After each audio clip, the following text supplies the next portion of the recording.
I just watched an extremely interesting case presented by the Law and Crime Trial Network that I just had to share with all of you because it really feels like the plot line to a late 90s soap opera. It's got an evil wife, and let me tell you, she's a real battle axe, and she's hatched a nefarious plan to poison her husband for life insurance money, allegedly. I hate that I have to use the word here because the overwhelming amount of video evidence and everything makes it very clear that that's what was going on, but apparently you gotta say that word when talking about something like this. But anyway, that's not where the whole story stops because the husband becomes aware of it, but can't act on it right away, so has to continue to play along with the woman that's actively trying to kill him. And then when he eventually takes it to authorities, they initially don't act on it, so then he has to gather even more evidence. It's just so fucking wild, and I just have to show this to all of you, because this really does feel almost make-believe. It feels like something Darman would write if instead of making, don't judge a book by its cover videos, he made murder mysteries. A military wife is now charged with attempted first-degree homicide after her husband allegedly caught her on camera pouring bleach into his coffee maker. He says it was all to get life insurance benefits. It really does make me giggle every time allegedly is thrown out in a case like this where you can actually just watch it happen on the fucking Jumbotron. And especially with this one because the husband was super thorough with all of the hidden cameras he set up. So you can get like a 360-degree video of all the poisoning attempts. You got every goddamn cinematic angle imaginable. And yet still allegedly poisoning attempts. Again, I fully understand why they have to keep saying that word here because she hasn't been found guilty in court yet of all of the charges. But I mean, it's pretty clear. The answer to this game of Clue is Feliciano in the kitchen with the bleach and coffee maker. Like, we can tell. The man, quote, suspected someone was tampering with his coffee, and in May 2023, while still in Germany, he set up a camera in his house.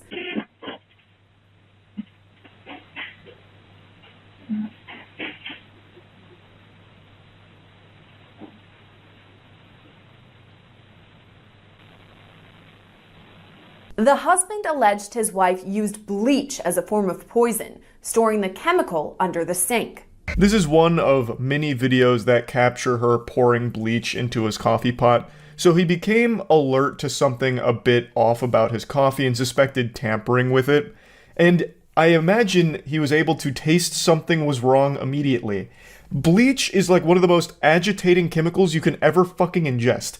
Like, coffee is not going to disguise it. It's not like the perfect Trojan horse to deliver bleach into your system. You'd probably take a single sip and immediately go, pooey, yucko, wow, like, ouch. That doesn't taste like coffee, it tastes like fucking poison. You would have better luck shitting into his coffee pot and hoping he doesn't notice. There's at least a chance coffee can mask poop, but not bleach. Like, even if you have no taste buds, you would probably feel something is wrong with your coffee with bleach being mixed into it. So, immediately, I imagine, he was tipped off that something was very awry here. So he set up the camera. I don't know if he immediately suspected it was his wife. Maybe he thought there was some kind of like burglar coming in to fuck with him and pour bleach into his coffee pot or something. I don't know if he immediately started to point fingers at his wife. I imagine he probably did because, I mean, who the fuck else is going to break in there and pour coffee or pour bleach into the coffee? Unless it's like the Tooth Fairy out for revenge or something. So I don't know how surprised he was to see that, but I still imagine that that was traumatizing to know that the person that you are married to, the person that is the most important person in your life, is actively trying to kill you. Court documents state that at the time, during May 2023, the husband, quote, stopped drinking the coffee but continued to pretend to drink it as he did not want to make a report of this while in Germany. He said he knew his wife would continue poisoning him and wanted to submit a report while in the US. This is such an interesting conundrum. So he didn't want to make the report while in Germany and continues to fake drink the coffee, playing a game of pretend here, and then also, I assume, pretending that everything's okay in the marriage between them, even though he knows in the back of his head his fucking wife is trying to kill him. And his wife doesn't know that he knows, so she continues to make attempts to poison him. When I try and picture this situation in my head, I immediately just start thinking about the movie Mr. and Mrs. Smith, but without like the guns. So instead of like dumping lead at each other, shooting at each other, it's his wife really insisting on trying the coffee, a new recipe perhaps. So, and he's just like, oh, this is good, very good, but he knows. 1 month later, in late June, the family returned to the United States and was stationed at an Air Force base in Tucson, Arizona. At that point, additional cameras were set up. Video captures Feliciano Johnson pour something into the coffee pot and look over her shoulder to see if anyone is watching. By early July, her husband reported his findings to the Tucson Police Department. So this ruse continued for over a month, with the husband pretending to keep drinking the coffee, giving his best Oscar-winning acting performance. Honey, this coffee is so good. Wow, delectable. Rubbing his tummy, all of that. I also can't help but wonder if he tried to like mess with her a little bit. Not trying to poison her, obviously, but like make her believe that the poison was working. Like, did he start faking a sickness or something? Did he start, making it seem as though he was falling ill in order to see how she'd respond? Like, he just, puts a thermometer in his mouth and he's like looking real pale and he's like, oh, babe, I don't know what's going on. I'm not feeling too good. Making a bunch of like coughing noises to see how she reacts to it, to try and catch her with like joy in her eye that her plan is working. Or if he just simply kept drinking this or pretending to drink the coffee, and his wife must have thought that he was fucking immortal, just legitimately immune to poison. Which is a pretty scary thought and pretty concerning considering he lived with her and went through this for over a month now with someone actively trying to murder him. And if she really thought that bleach had no effect on him, like he was just built different, bleach doesn't work, I just would be worried that she'd try other things that maybe he didn't pick up on, or wouldn't have picked up on if it continued, you know what I mean? But anyway, he gathered all this evidence and then he brought it to the authorities. Showed the officers at the front desk the video, but since you could not clearly see what she was pouring into the coffee maker, the report was taken with no follow-up. At that point, he purchased additional cameras disguised as fire alarms. He set them up in the laundry room and in the kitchen area where the coffee maker was located. So it wasn't actionable evidence because they couldn't clearly see what she was pouring into the coffee maker. So the guy says, all right, fuck it, check this out then. You need more? I got you with more. So he sets up a ton of cameras, gets every possible angle here. He's got so many cameras set up, he could probably render his whole house in VR with this kind of setup. So he's got everything covered. Now you can clearly see that she's pouring bleach into the coffee maker in certain videos. And he even goes a step further by conducting his own at-home experiments to confirm his theory.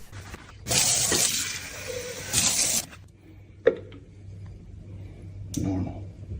It smells. I can smell it. I can smell it. Soapy. Tea. You're gonna see purple. Boom. Science, bitch. Now we're Breaking Bad here. So he's got even more proof, not only with the video evidence of his wife pouring bleach into his coffee pot, but now he is confirming the presence of the bleach in the coffee pot even after having it drained all day and all of that. Now he has an overwhelming amount of proof against his wife. Feliciano Johnson was caught on camera multiple times, appearing to pour bleach in the laundry room, walking it into the next room, and then pouring it into the coffee maker. After collecting multiple videos that showed her allegedly pouring the bleach into the machine, Feliciano Johnson was arrested on July 18th. I'm assuming she did all of this while the husband wasn't home because she is pouring the bleach in the laundry room and walking it to the kitchen, so literally walking through the house with bleach in her hand. If the husband ever saw that, she would immediately know that he would know that something is really fucking foul going on here. Why are you transporting bleach around the house? Like, what could possibly be the excuse, you know? Oh, babe, you're home. It's great to see you. What do you mean, why is the bleach in my hand? Oh, actually, I just wanted you to just take a peek at it real quick. Just tell me, does the bleach smell weird? Splash. You know, like, there's really not a whole lot of wiggle room for an excuse on why you're transporting bleach from the laundry room to the coffee maker. So, again, I assume he just wasn't present for it. But then it makes it really interesting watching the footage here because she keeps looking over her shoulder. So it's an interesting look into the human psyche and kind of just basic human instinct, where when you're doing something fucked up, when you're doing something diabolical, For some reason, you just can't help but double check your surroundings to make sure no one's peeking in on you, even when you're completely alone. Anyway, just something I felt like pointing out. Overall, I'm happy to see the husband didn't get poisoned, and I'm happy to see she got arrested and is now facing these charges here. So hopefully justice will be served. I can't imagine a world where all of this evidence is presented and they're like, inconclusive. It's fine. You're overreacting. You're out of order, Buster. Your wife was just making you some real nice coffee with the extra flavor juice to it. So I imagine she will likely face serious time for this. I mean, it's attempted first-degree homicide, apparently. Or allegedly, excuse me. So yeah, I just wanted to share this story because I just found it to be super fascinating. But yeah, that's about it. So yeah. I couldn't decide if this was a good idea for a video to make just because of how dark and disturbing it is, but earlier today I saw a thread on Twitter going around listing the most evil artists and musicians of all time, and absent from the list was by far the most evil singer to ever hit the mainstream, Ian Watkins. And I was just shocked that not a lot of people seem to know about this.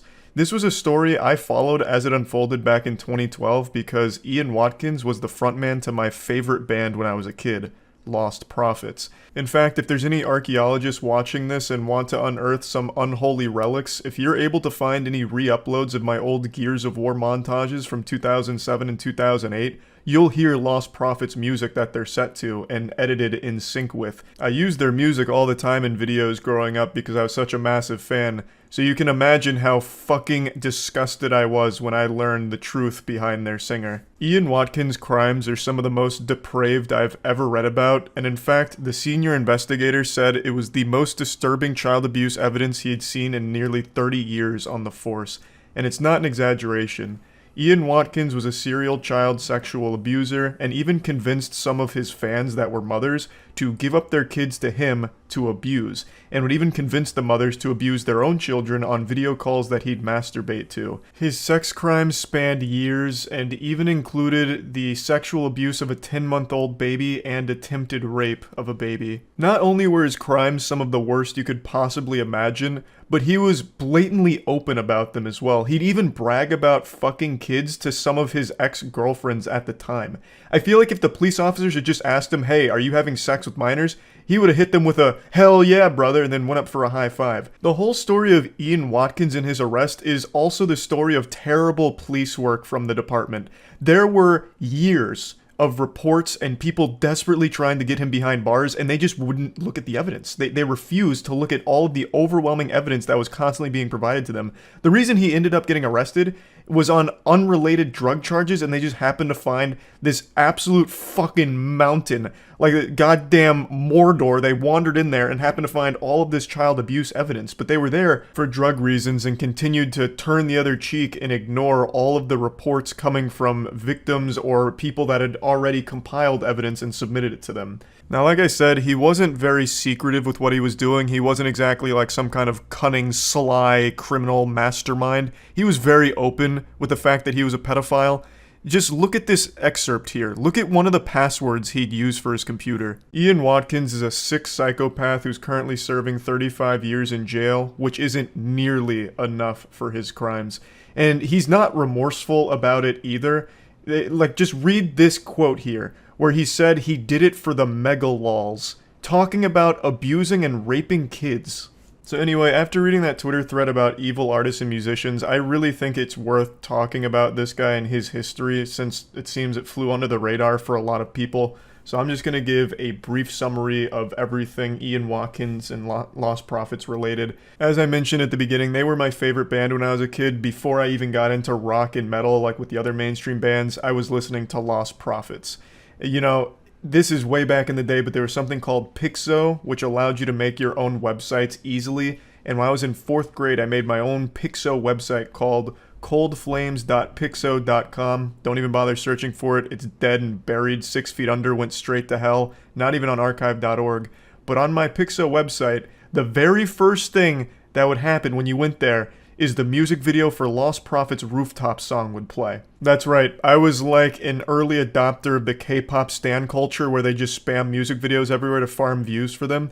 That's what I did for Lost Prophets on my website. So their music video for Rooftops would play, and then if you went to any of the other links on the side, a different Lost Prophets music video would play. I don't remember everything I posted on that website. I know a lot of it was RuneScape related, like giving updates on my character. But when I was giving updates, you would always be having a Lost Prophets music video play, like Shinobi vs. Dragon Ninja or something like that. But yeah, all that to say, I was big into the band, so this shit hurt a lot learning about this. I've always had that mentality of you need to separate art from artist when it comes to things, but I've been unable to do that for this band. They were my favorite band when I was a young kid. I can't listen to them anymore after learning everything about Ian Watkins. It's impossible for me. I can't separate the art from the artist, especially considering Ian Watkins in one of their music videos even subtly hints at his crimes. In the music video for A Town Called Hypocrisy, Ian says at the end, "Hi kids, welcome to Town Time. We have an amazing show for you. You're going to learn all kinds of important lessons." And in hindsight, it's pretty clear what he was like saying here, knowing his history and what was actually going on behind the scenes, and it's so fucked up. Now let's get into the actual timeline as well as history of Ian Watkins and the band. I'm not going to be showing much footage at all here. I'm mainly just going to be telling the story. It just doesn't really sit right with me to show anything from them. Knowing what we know now about Ian Watkins, it just feels fucking weird and yucky. However, there is a great breakdown of this whole situation from a channel called Gamers0 and they do show footage from the band as well as interviews of Ian Watkins, and they do a great job with it, so I recommend checking that out if you're interested in seeing more from the group as well as Ian and who he was as a person. But for me, I'm not going to be showing any of it, so let's get into it. Ian Watkins was the stepson of a Baptist minister and was an honor roll student. He basically fucking straight A'd his whole career as a student, graduated with honors from the University of Wales, and then in 1997 formed the Lost Prophets. They saw moderate success with their first album called The Fake Sound of Progress, but it was in 2004 with their follow-up album, Start Something, that they really broke into the mainstream spotlight. They sold 2.5 million copies and were propelled into stardom. They had their music videos on MTV. They even had Last Train Home on the soundtrack to NFL Street, which was a great game. NFL Street had a fucking wild soundtrack, but yeah, they were there. They were everywhere. Montages, back when Halo 2 montages were just starting to get their feet, Lost Prophets really took it by storm. They were a mainstream success, pretty much overnight with Start Something. With all the success came a lot of fans, many of which were underage girls that Ian Watkins would invite backstage after gigs. And from a couple of sources I've read, there were even rumors circulating around this time from media outlets that noted that there were minors backstage at these concerts around Ian Watkins, which made them uncomfortable, but they didn't really report on it or do anything on it, so I think that's a big fucking blunder from them. That is absolutely something that I think they should have raised an eyebrow with and looked into a bit deeper, but regardless. 2004, they had Start Something, they were blowing up. Ian Watkins was already abusing his status and starting to bring underage girls backstage. Then around 2008, he started getting addicted to hard drugs like crystal meth and cocaine. There was even a Music Insider that revealed more information to the depravity that was happening behind the scenes. They really blew the lid off the case of what was exactly going on back there. One of Ian Watkins' exes gave an extremely in-depth explanation for all of the awful shit that he was doing and interested in, from child pornography to bestiality to him believing he was invincible and untouchable. Her name is Joanne, and she spent years gathering evidence against Ian Watkins in order to get the authorities to take him in, investigate, and arrest him, but was ignored at every possible turn. I think Gamers0 video does the best concise breakdown of the timeline here, so I'm just going to play a short clip from it before getting a little more in depth. But did find it strange that there were so many young girls around the band that often. Joanne began receiving disturbing text messages from Watkins in 2008, following an incident in a video discovered by the police, in which the two are having sex, and Watkins is heard to tell Joanne that he can't wait to get you pregnant so they would have a child to abuse. Joanne then received a text message from Watkins in 2008, in which he bragged to Joanne that he had sex with multiple underage girls. Joanne, disgusted by this, went to the police immediately that same day, but unfortunately this would be the first of many instances in which Joanne was ignored. It is worth noting that she did also say some horrible things to Ian. However, her side of the story is she was trying to gather as much evidence against him as possible to submit to the authorities to trap him and bring him to justice. So I think that's worth bringing up. She went to the police multiple times with her phone and laptop and asked them to look into it. Here's all the evidence, now please use it. And they never did. I don't know what their excuse was for not investigating further. Maybe because she was a sex worker for a time, so they didn't take her seriously, but they just wrote her off as an angry ex. Ian Watkins would regularly brag to her about having sex with kids. He would even send her images of actual, sexual abuse of children. And they just never took it seriously, at least not until Ian Watkins was actually arrested, and then they launched a massive investigation and arrested Joanne for possession of those images that Ian sent her. So she got arrested for the possession of the evidence she was gathering for the authorities who just weren't doing their job here. She was eventually cleared of these charges, but still, just an awful situation all around. He could have been stopped much, much earlier if the authorities had bothered to look into it even slightly. Because, like I said, he wasn't really hiding anything. There were a lot of rumors dating as far back to 2004 about some of the awful shit he was doing. They could have just done the bare minimum and gotten this guy way before 2012. In that time, how many more victims were there, you have to wonder. It also wasn't just Joanne that was submitting all of this evidence or making all of these claims against Ian Watkins. There were a lot of different people that came forward. For example, an Australian woman told police that Watkins was a child abuser and drug abuser. Her email even concluded saying, "Do not disregard this as it's serious." Nothing happened. There was other complaints, including intelligence reports about Watkins' drug use and sexual interest in kids that kept getting submitted to the South Wales Police Department that didn't get investigated. In March 2012, a woman even told police that Watkins may have sexually assaulted an 11-month-old boy, and then even described images that could be found on his computer if they searched. But they didn't search. Now, I'm going to look into the case just a bit, but I'm not going to go that deep because it's way too gross to talk about. It's so bad, in fact, that the judge that sentenced Ian Watkins, as well as the two mothers I mentioned at the start of the video that abused their kids for him, he said this: "Those who have appeared in these courts at the bar or on the bench over many years see and hear a large number of horrific cases. This case, however, breaks new ground.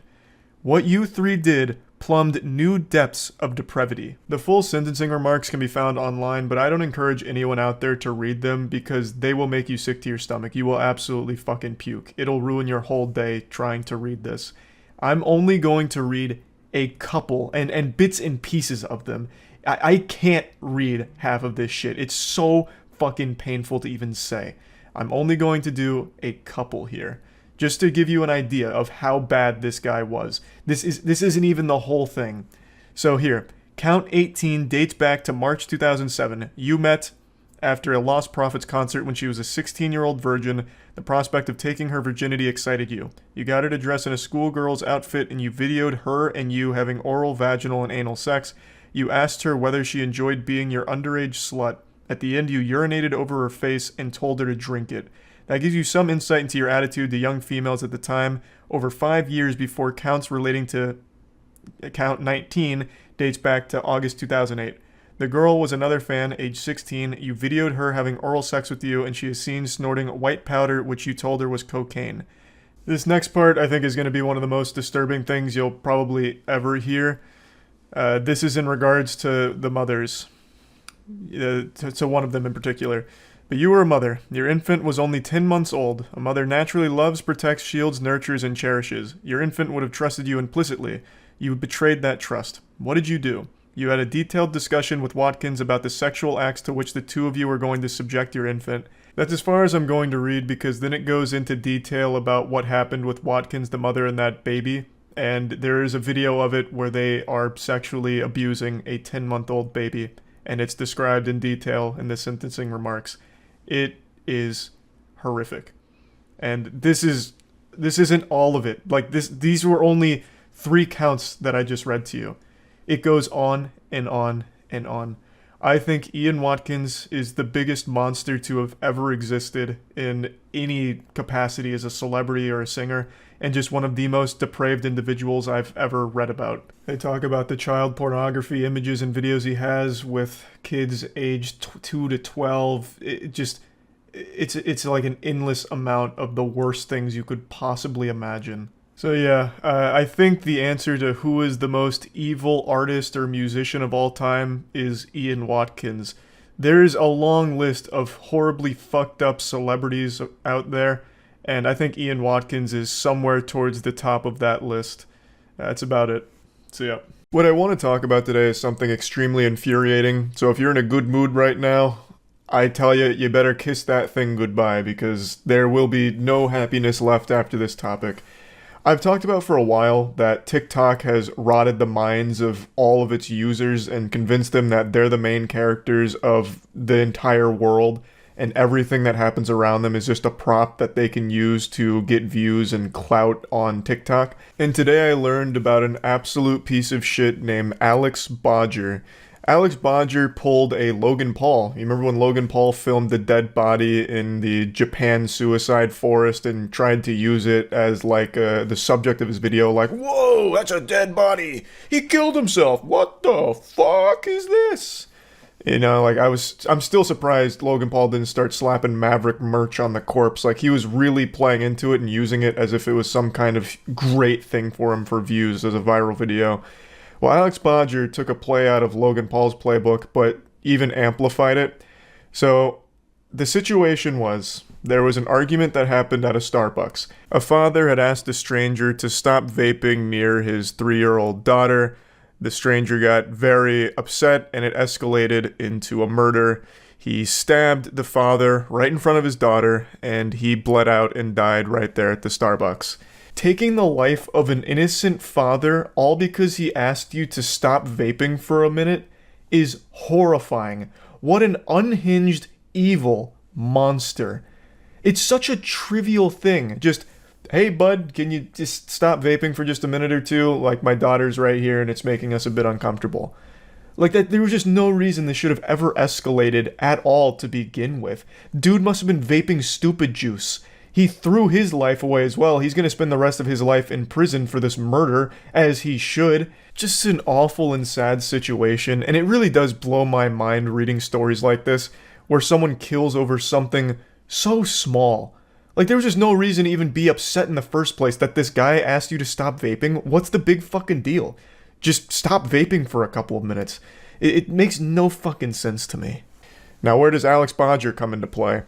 Well, Alex Bodger was nearby and saw the scuffle starting, and he immediately started filming it and caught the stabbing, at least the last part of it. So he walked over to watch the guy bleed out, and as he's bleeding out, he just keeps saying, "Man just got stabbed. He's dead, bro. He's dead." And then he's getting like multiple angles, like he was trying to film a fucking 360 video of this for TikTok. He makes no attempt at all to do anything helpful to the situation, like calling authorities or anything even remotely useful to trying to help at all. It's all just about his TikTok video for him. I clearly can't show you the video, it's very bloody and very disturbing, but I'll play the audio from when he walks over, and it only gets worse from here because he continues to film and he gets more and more excited that he just filmed the man's death.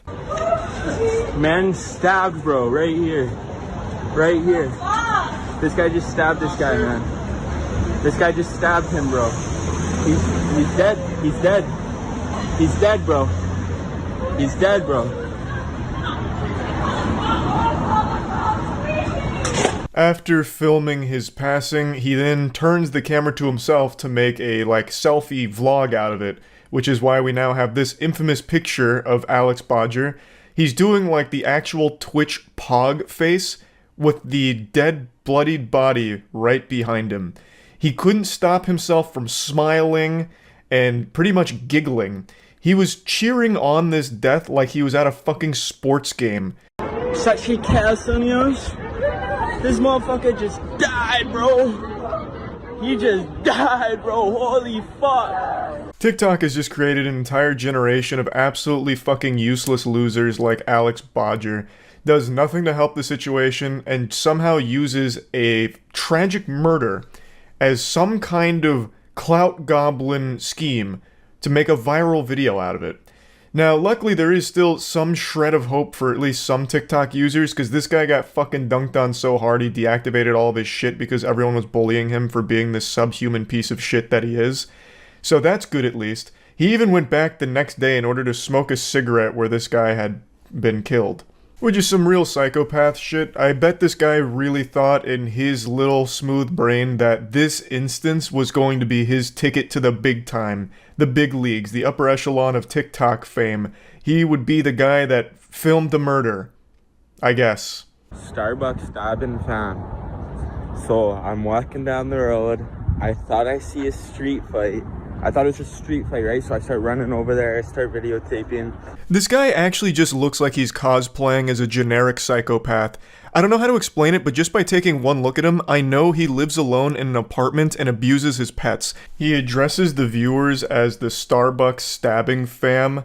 I guess that's what he's trying to call his community, or lack thereof a community. It's pretty clear that he doesn't actually think this is a serious situation at all. This video is supposed to be like his defense, his side of the story, explaining it, getting to the truth of it. You've all misunderstood me, and, that kind of deal. But it's really not that at all. And at no point does he even address why he decided not to even try and help or call authorities or anything and just sit there and film. I really thought this was just going to be a standard cookie-cutter influencer apology video, complete with the fake tears true combo, but it's something very different. And I see some blood, and so I just thought maybe there was a bloody nose or something. My brain wasn't really allowing me to believe what just happened. And I knew he was dead, but at the same time, and so this is my first time ever experiencing this, right? So my brain's just he's dead, and so I just start screaming because I don't know what the fuck else to do. The murderer is standing right there. All that's going through my head is holy fuck, I'm standing right here screaming he's dead while the murderer is right there. What if he comes at me and fucking kills me? Oh, brother, we got it all wrong. He was afraid, clearly. The murderer was right there, and this guy was concerned that maybe the murderer would come and kill him. He was so afraid that he stood there and continued to film the whole thing, including filming the murderer, while delivering play-by-play commentary as the father died in front of him. And then still continued to sit there filming and then turning it into a selfie vlog style where he starts pogging and laughing. It looked like he really was afraid, and now he's explained it, and now it makes sense. He was like a deer in the headlights, afraid for his own life, clearly. But I'm in so much shock, I'm just standing there doing this. And then I had what I thought was the most controversial thought of my life, which it was controversial, where I'm gonna say Satsi Kesanias.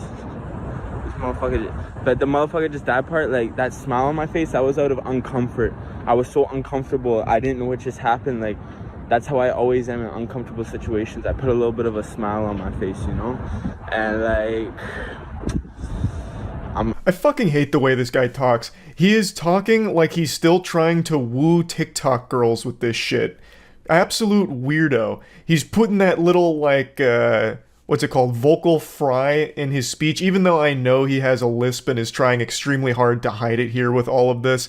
And he's still taking trying to make these flattering angles while talking about filming this guy dying and cheering it on. I'm surprised he didn't start sticking his tongue out and biting his bottom lip, because he even did the generic and that kind of garbage. What an absolute fucking creepy douchebag. Now, for what it's worth, I know that for some people in a traumatic or scary situation, they cope with it with a smile or something.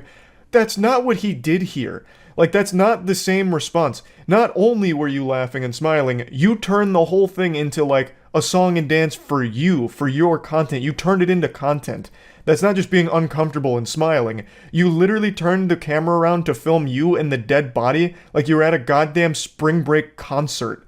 It's not the same. You can't even come close to making a convincing argument that, well, actually, I was just uncomfortable, which is why I was smiling and, started vlogging. It's how I deal with trauma. I'm sorry for the people that it pissed off. I've been called by the homicide unit. I shared my grief.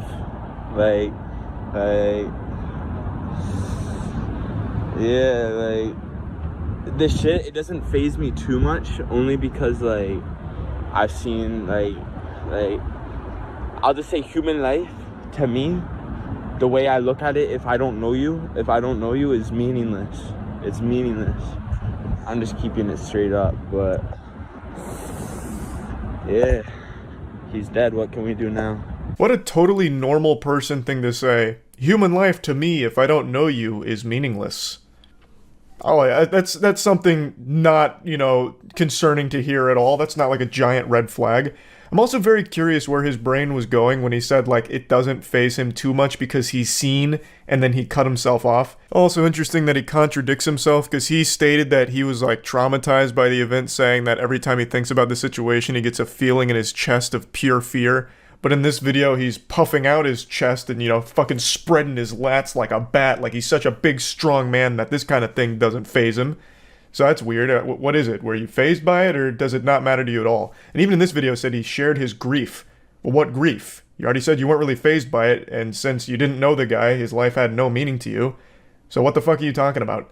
I really feel like this guy has no actual human emotion whatsoever and is trying his best to put on some kind of show to prove he does, but it's very unsuccessful. The whole thing fucking sucks. This guy is an actual piece of shit, and it infuriated me, so I wanted to talk about it a little bit. Horrible, horrible situation, and that's really about it. So yeah. Boy, oh boy, do I have some good news for you today. It's time for a little holly jolly celebration because Santa Claus came early with the gifts. This loser has finally been arrested. Now, I'm sure none of you recognize this guy. This is probably not a face any of you have seen unless you're a woman in New York, and in that case, this is probably a face that you swiped left on Tinder for. But this is the face of the man known as Penguinz0, the infamous street racer who's blown up on Instagram and YouTube over the last few months.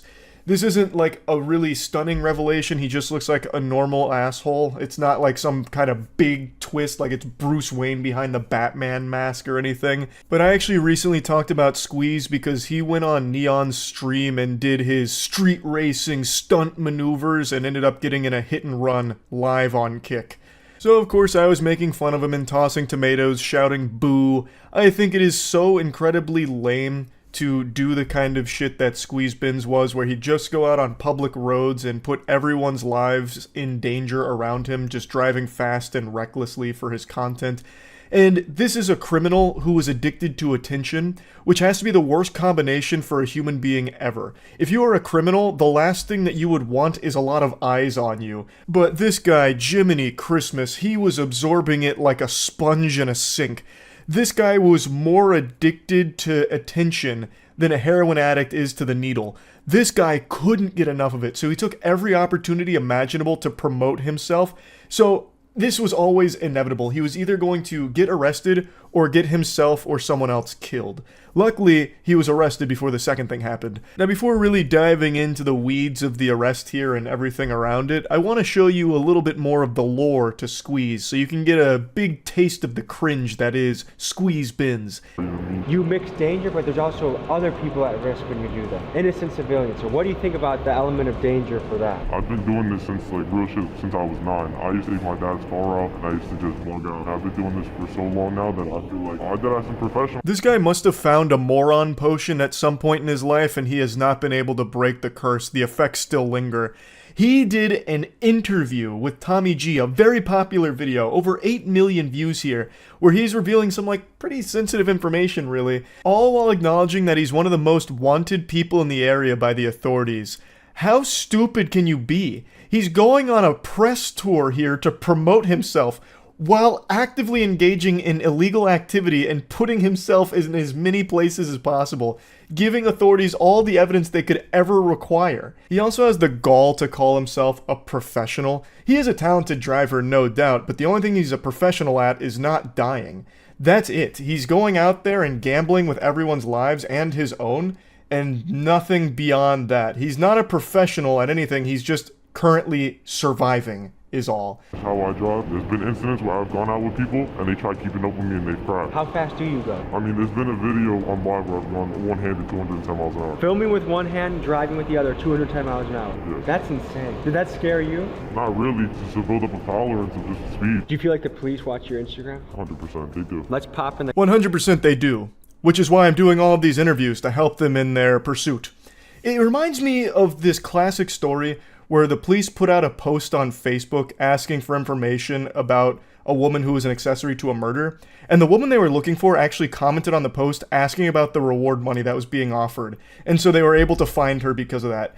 Squeeze and that lady are two sides of the same coin. Just pure degenerate dummy. Anyway, though, he's finally been arrested after an incident that happened back in April where Squeeze allegedly made an illegal turn and proceeded to elude the police at high speeds. Then officers found videos of him committing various traffic violations throughout the tri-state area. Apparently the NYPD did a little fusion dance and a fist bump with another department, and they worked together and found Squeeze because he was wanted on other charges, including burglary, theft, conspiracy, and more. I was reading a couple of other reports where he allegedly punched a 20-year-old man in a deli. So I'm not exactly sure what all went down there, but ultimately it ended with him getting arrested and the NYPD commissioner taking a victory lap here and dunking on him on Twitter by saying Squeeze Bins is in custody thanks to New York's finest. And then he posted a picture of his Instagram with the word apprehended slapped across it there, as if it's some kind of like busted thing in Grand Theft Auto. So Antonio going from Squeeze Bins to Squeeze Mins here, being shoulder to shoulder squeezed into a cell with other dudes, hopefully. But there's no telling if he's actually going to face real prison time. It seems he's been released because after all of this, he did make an Instagram post about how he can't go live on there. So then he made a Twitch account, which I can't find. I do see a Squeeze Bins account there, but there's nothing on it, and I think that's just an impersonator trying to capitalize off of this. His original Instagram account appears to be banned, and the only one I can find is another one that appears to be an impersonator, but maybe it really is him. I have no fucking clue. I also can't help but giggle that he decided to make a Twitch account instead of a Kick account. Like, not even this blatant criminal who has already broadcast crimes on Kick wants to make an account over there and stream on purpose. He still decided to go to Twitch first and foremost. That's kind of crazy to me because Kick is the home of broadcasting illegal activity. They don't do shit about it there. They give you like a subtle thumbs up because it's driving more traffic to their site. That should be home turf for Antonio here. Squeeze Bins would be hoisted on their shoulders like a golden goose. And yet he still said, ew, I'll just go to Twitch instead. That boggles my mind a little bit. I did laugh when I read that he made a Twitch account. I wish they'd make an example out of him here. He's not like the only one doing this kind of content, the lone alpha wolf or anything here. This is a pretty popular niche of content online where people just put on a helmet or wear some kind of mask and then just commit crimes. And like, taunt authorities driving around recklessly, endangering a bunch of innocent people's lives on the road for content and views on Instagram and YouTube and shit. He is far from the only one doing this. So I think if they would actually give a fuck here and pursue real serious charges and actual repercussions for his actions, it could help to dissuade others from pursuing this. At least I would hope. I would really like them to not play softball here and actually do something about this. He has been caught. Hand in the cookie jar here. He has all of this evidence that he himself has compiled about his crimes and how he's not remorseful and will always continue to do it, most likely. Why the fuck would you just give him a slap on the wrist? It's also more than the dangerous driving. He apparently beats people in delis, at least according to some of the reports here. Like, this is not someone that they should just be playing like patty cake with here and saying, hey, don't do it again. All right, now get out of here. Come on, scram. Like, this is something that they should be taking far, far more seriously. I really hope that his release is a temporary thing as they build up a meteor case against him, so that way he'll actually get thrown in the slammer. There's just no excuse for it at all. Just going onto public roads and compromising everyone's safety for your content, I just think it truly super sucks. And I think the fans of this kind of content are extraordinarily annoying. So there are still like Squeeze Bins enthusiasts that are losing sleep over this, thinking that he's done nothing wrong. Nobody got hurt, even though in his interview with Tommy G, he says that people have tried to emulate him and they have crashed. So people have literally gotten hurt. He also did get involved in a hit and run on stream, but whatever, I suppose. Just go ahead and ignore reality here and continue to live in fucking delusional Narnia land. But, you know, hey, they're Squeeze Bins guys. Of course they wear diapers and eat glue. Is what it is, I guess. But I'm just super happy that he's finally been arrested, and I can only hope that they do throw the book at him. So yeah, anyway, that's really about it. So yeah. Call of Duty. It's a shit franchise with a shittier community, and now they've helped murder an innocent man. So this is a story I've been following since the first reports of a suspected death via swatting were reported on, and I'm sure some of you have already heard it by now, but it's something I want to talk about.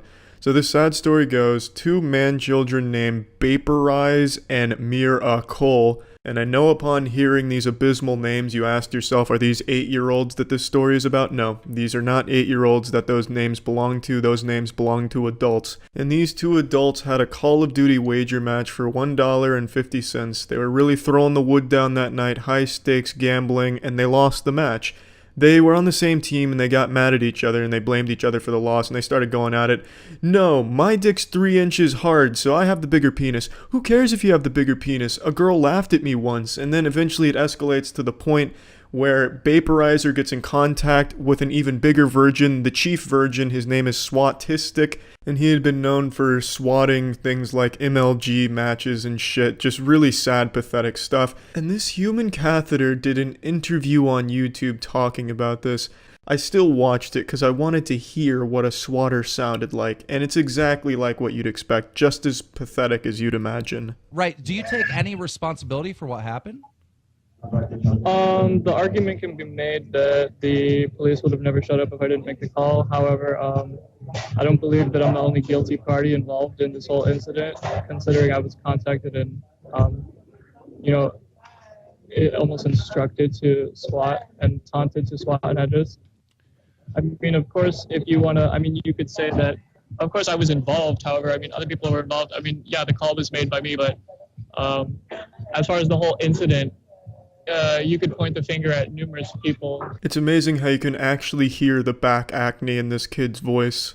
And the way he talks, it's like he took pages right out of the Tumblr experts playbook, like the fucking incel section of Tumblr who gives advice on what to do when faced with authorities. He just, allegedly, well, I guess you could look at it that way. Well, one could say I had access to, due to multiple interpretations, there's a multitude of factors at play. I suppose you could deduce that I pushed him into the shark-infested waters, but it was the shark that killed him, not me. And it's sad that I have to compare sharks to cops, because sharks aren't even out for as much blood as cops are. But anyway, once Vaporize gets in contact with Swatistic, they attempt to dox and swat Miracle, but Miracle, in an attempt to prove that his cock is 3 inches hard, reaches out to Swatistic and says, "Here's my address, swat me, pussy boy," and here's the tweet. So he does, he swats that address, but Miracle, being the brave man he is, gives an address that isn't his, belongs to an innocent man who gets killed by the cops when they show up. In his interview with Keemstar, the kid shows no remorse at all, nor does he take any responsibility, and passes the blame off onto the other two kids, and I do agree, they have a big part to play in this. I think all three of them should have the same sentence, which is life in prison, because they contribute absolutely nothing to society. They fucking have Call of Duty wager matches for $1.50 and then kill an innocent man over it. What good do they bring to society? They're just downright sociopaths. None of them felt any empathy for what happened. It wasn't just the kid who actually called the SWAT. Miracle, the one who gave that address, was laughing about it on Twitter. Vaporizer is not to be heard from. They all deleted their accounts and shit. But I really don't think it can be that difficult to find out who these three dudes are. The fucking NSA can watch me jerk off in the middle of my kitchen through my coffee maker. How can they not find who owns these horrible Twitter accounts with these horrible fucking names? And now I'd like to talk directly to the people who say, well, it's not their fault, it's the cop who killed him's fault. No, it's definitely their fault. That wouldn't have happened if they didn't call the police. But the police are also very much to blame here. So, according to the family, what happened is the police were banging on the door, the husband opens the door and is immediately shot by a cop. Immediately shot.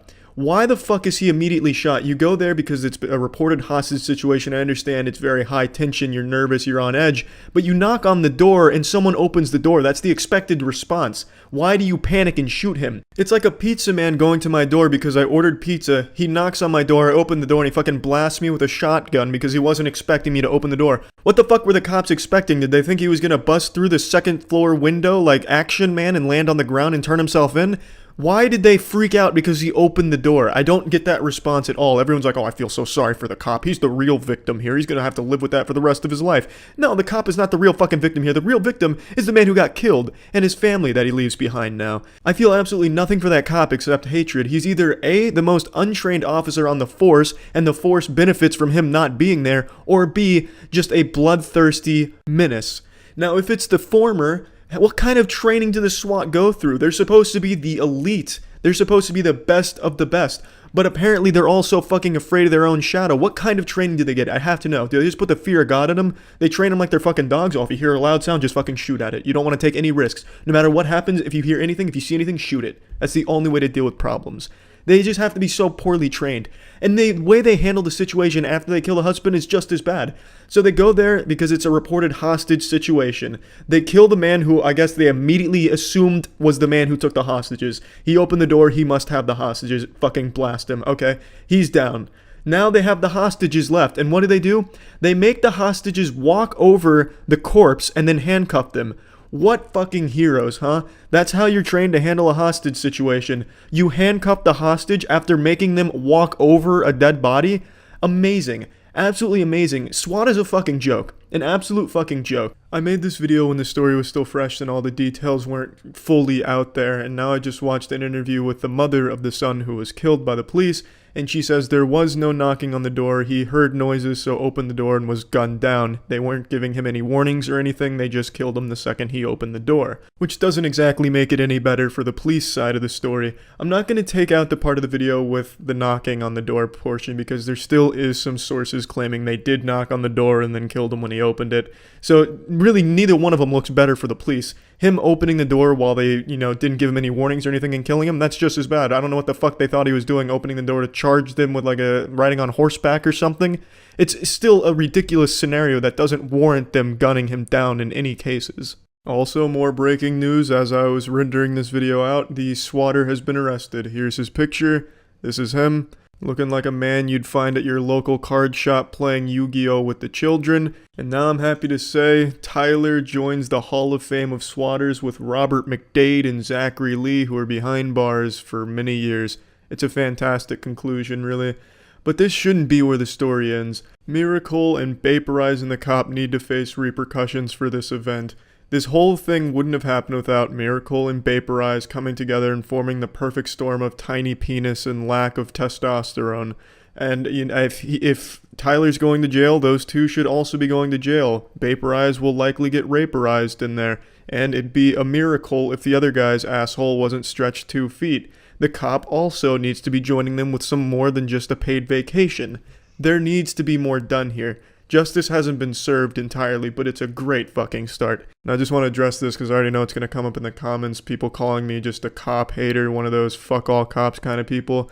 I'm not. I don't hate all cops. There's good and bad cops, I know that, but there's a lot of bad cops, a lot of them going around right now. Just take, for example, the fucking Simon Says killer from not too long ago, who just executed a man who was following his absurd instructions, making him do everything shy of an interpretive dance and write him a book report, and then he kills him. It's fucking sickening. And I think this is another example of a bad cop. I know we don't have all the details surrounding what happened here, but I don't think under any circumstances would a man opening a door warrant being gunned down in cold blood. Unless he walked out of that front door with a nuclear bomb strapped to his chest, I don't see why you executed him like that for no fucking reason with no warnings.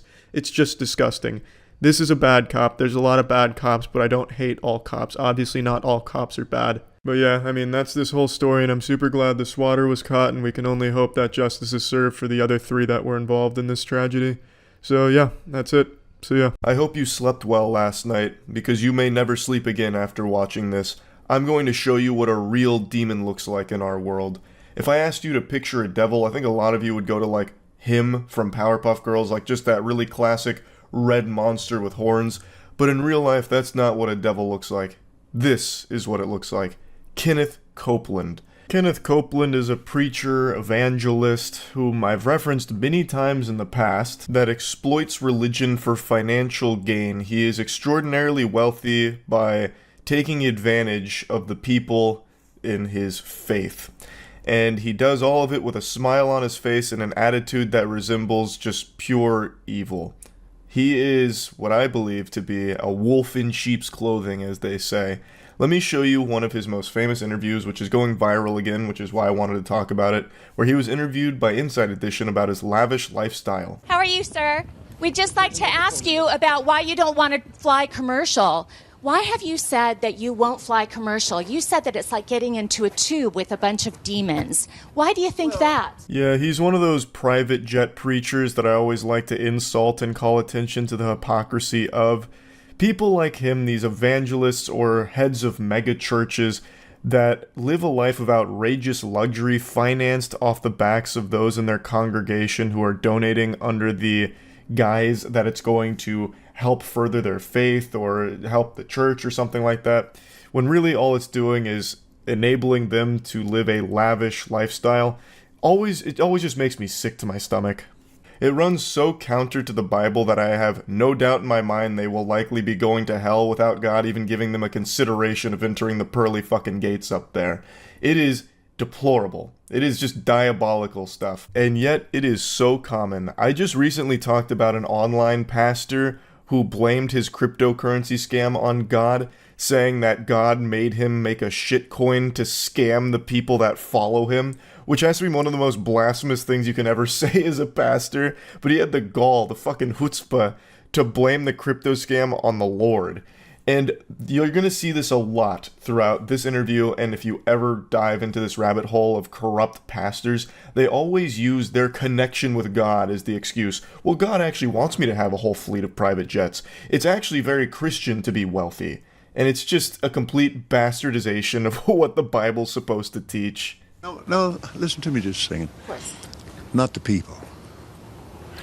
The main reason is because of the need. If I flew commercial, I'd have to stop 65% of what I'm doing. Baloney. What a load of horseradish. You wouldn't have to stop 65% of what you're doing if you flew commercial. You can fly commercial and still reach all of the same places. There are more planes in the sky right now than there is poop in my butt. And trust me, there's a lot of poop in there, because I haven't taken my morning shit yet. You can fly commercial and still do all of the same work you've been doing. And it's not like you're doing important work, Kenneth. All you do is you're basically like this Dementor who sucks money out of everywhere he goes. That's not important work. You're just perverting Christianity to fit your own agenda of making as much doubloons as you possibly can accrue in this lifetime. Isn't it true that you want to fly commercial so that you can fly in luxury? How much money did you pay for Tyler Perry's Gulfstream jet, for example? Well, for example, that's really none of your business, but... Isn't it the business of your donors? Listen, I paid. You kind of caught me off guard here, okay? Certainly. Well, if you'd like to come out here, I'd like to give you a chance to catch your breath. And he's floundering here because he knows there's really no way of justifying this when actually confronted with the question. He usually relies on the Bible as a shield from criticism, so all the people in his faith, if they question him, he says, oh, well, you're questioning God. But now he's actually getting interviewed by someone who's done their research and is actually talking to him about how his lifestyle is the complete opposite of what the Bible talks about. And he doesn't really know how to defend it, because there's no way of doing that. It's also very telling the way he views all the people around him by calling them demons in a tube when talking about flying commercial and why he just won't do it, because he can't stand to be around people in general. He just wants to use them for his own financial gain. It's a fucking sickening perspective. And his mannerisms, the way that he does these like creepy smiles and his gestures, all of it is so menacing. And have a conversation. We don't want to catch you off guard. I love Inside Edition. You got to get this now. Hey, you listening to me? My wife thinks Inside Edition is, oh yeah. Now, that'll send a shiver down your spine. The way he acts and the way he sounds, all of it is what I imagine it would look and sound like if a demon was ever made flesh on this planet. He is what I would picture the Antichrist looking and acting like. Oh, it's just like disturbing listening to him speak. My wife thinks Inside Edition is, oh yeah. What does that even mean? Like he's clearly trying his best to like suck their cock. Like, Inside Edition is incredible. I can't believe you guys would do this to me when I'm such a fan of yours. It's just weird. It's so off-putting. Everything about him feels so fake and sinister.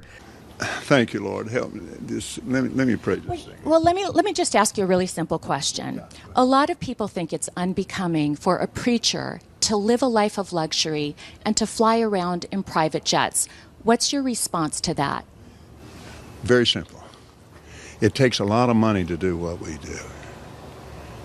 We have brought over 100, let's see, the latest figures just came out. 122 million people to the Lord Jesus Christ.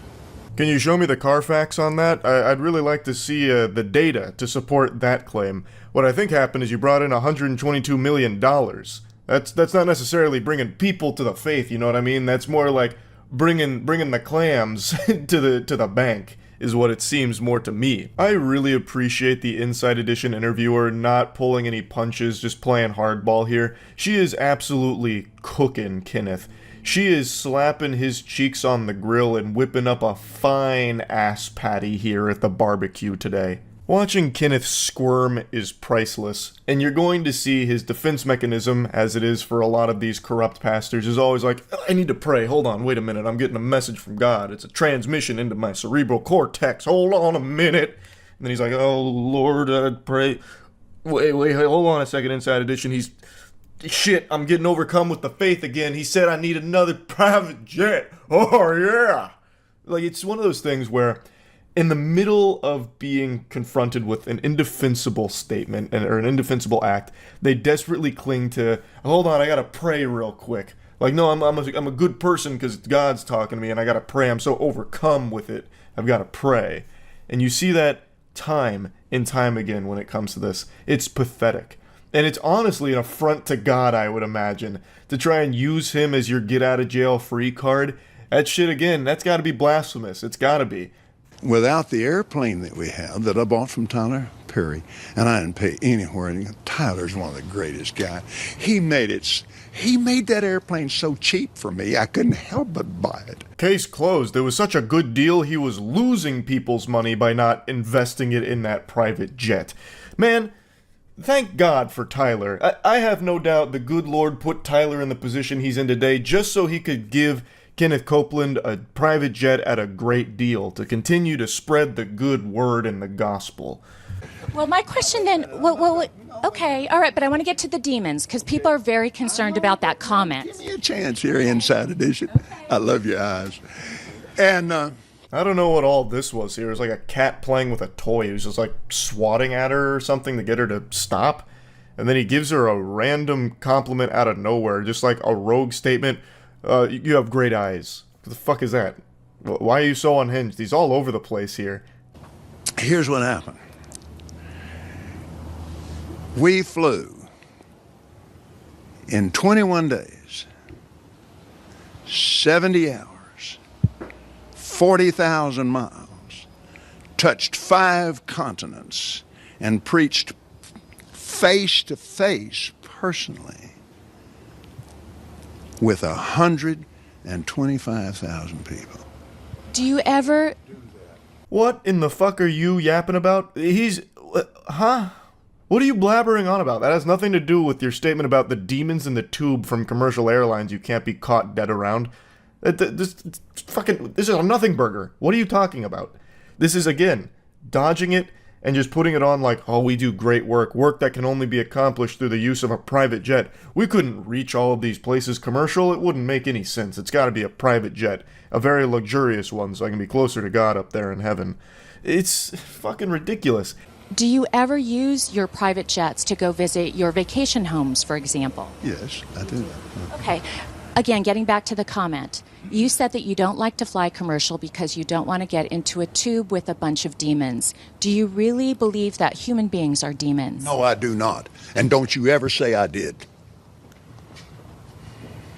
We wrestle not with flesh and blood, but principalities and powers. He was so close to letting the mask slip off his face right there in that moment. I really thought he was about to reach over and start strangling her like Homer Simpson to Bart.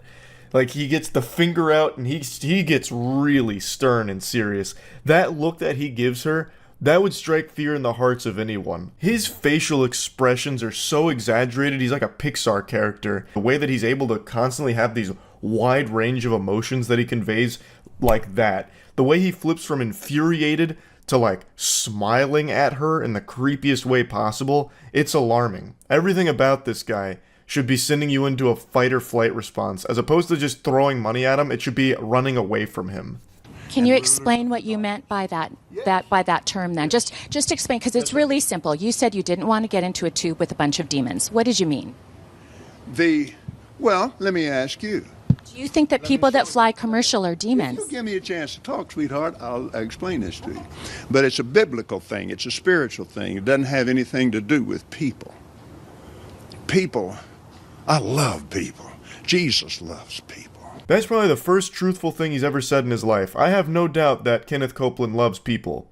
Because people are the ones that finance his lavish lifestyle. They pay for his private jet vacations that he goes on all the fucking time out the wazoo. So I know he loves people. I'd argue there's only one thing Kenneth Copeland loves more than people. Wallets. And sticking his dick in there and just fucking them raw. Taking as much money out of it as you can possibly find. Through misleading them through the faith. And exploiting them. And taking advantage of them. That's the only thing that he loves more than just people in general would be my bet. So again, he will not just answer the question of what he meant by being in a tube with a bunch of demons on it, and the Inside Edition interviewer continues to press that, which I really appreciate. He continues to just tiptoe around it. Oh, let me ask you a question. No, goofball, just answer it yourself. Just say what you meant. Say it with your whole chest. But people get pushed in alcohol. Do you think that's a good place for a preacher to be and prepare to go preach to a lot of people when somebody in there is dragging some woman down an aisle? It made me so mad to see that on television. I wanted to punch the guy out myself. I can't be doing that while I'm getting ready to preach. So you just don't like to be around the sinful people or the hurtful people. Is that what you're saying? Not the people, baby. Not the people.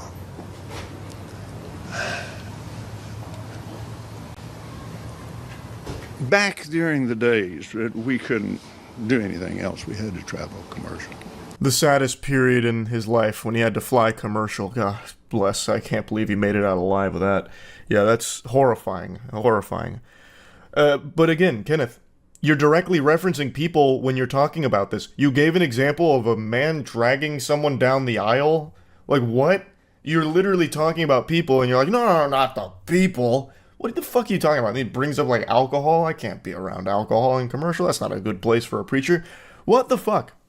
The reason he won't just say what we all know he meant is because he knows that even the most brainwashed in his following would hear that and get a very bad impression of it. Because he is basically calling them demons. And that could potentially hurt his bottom line.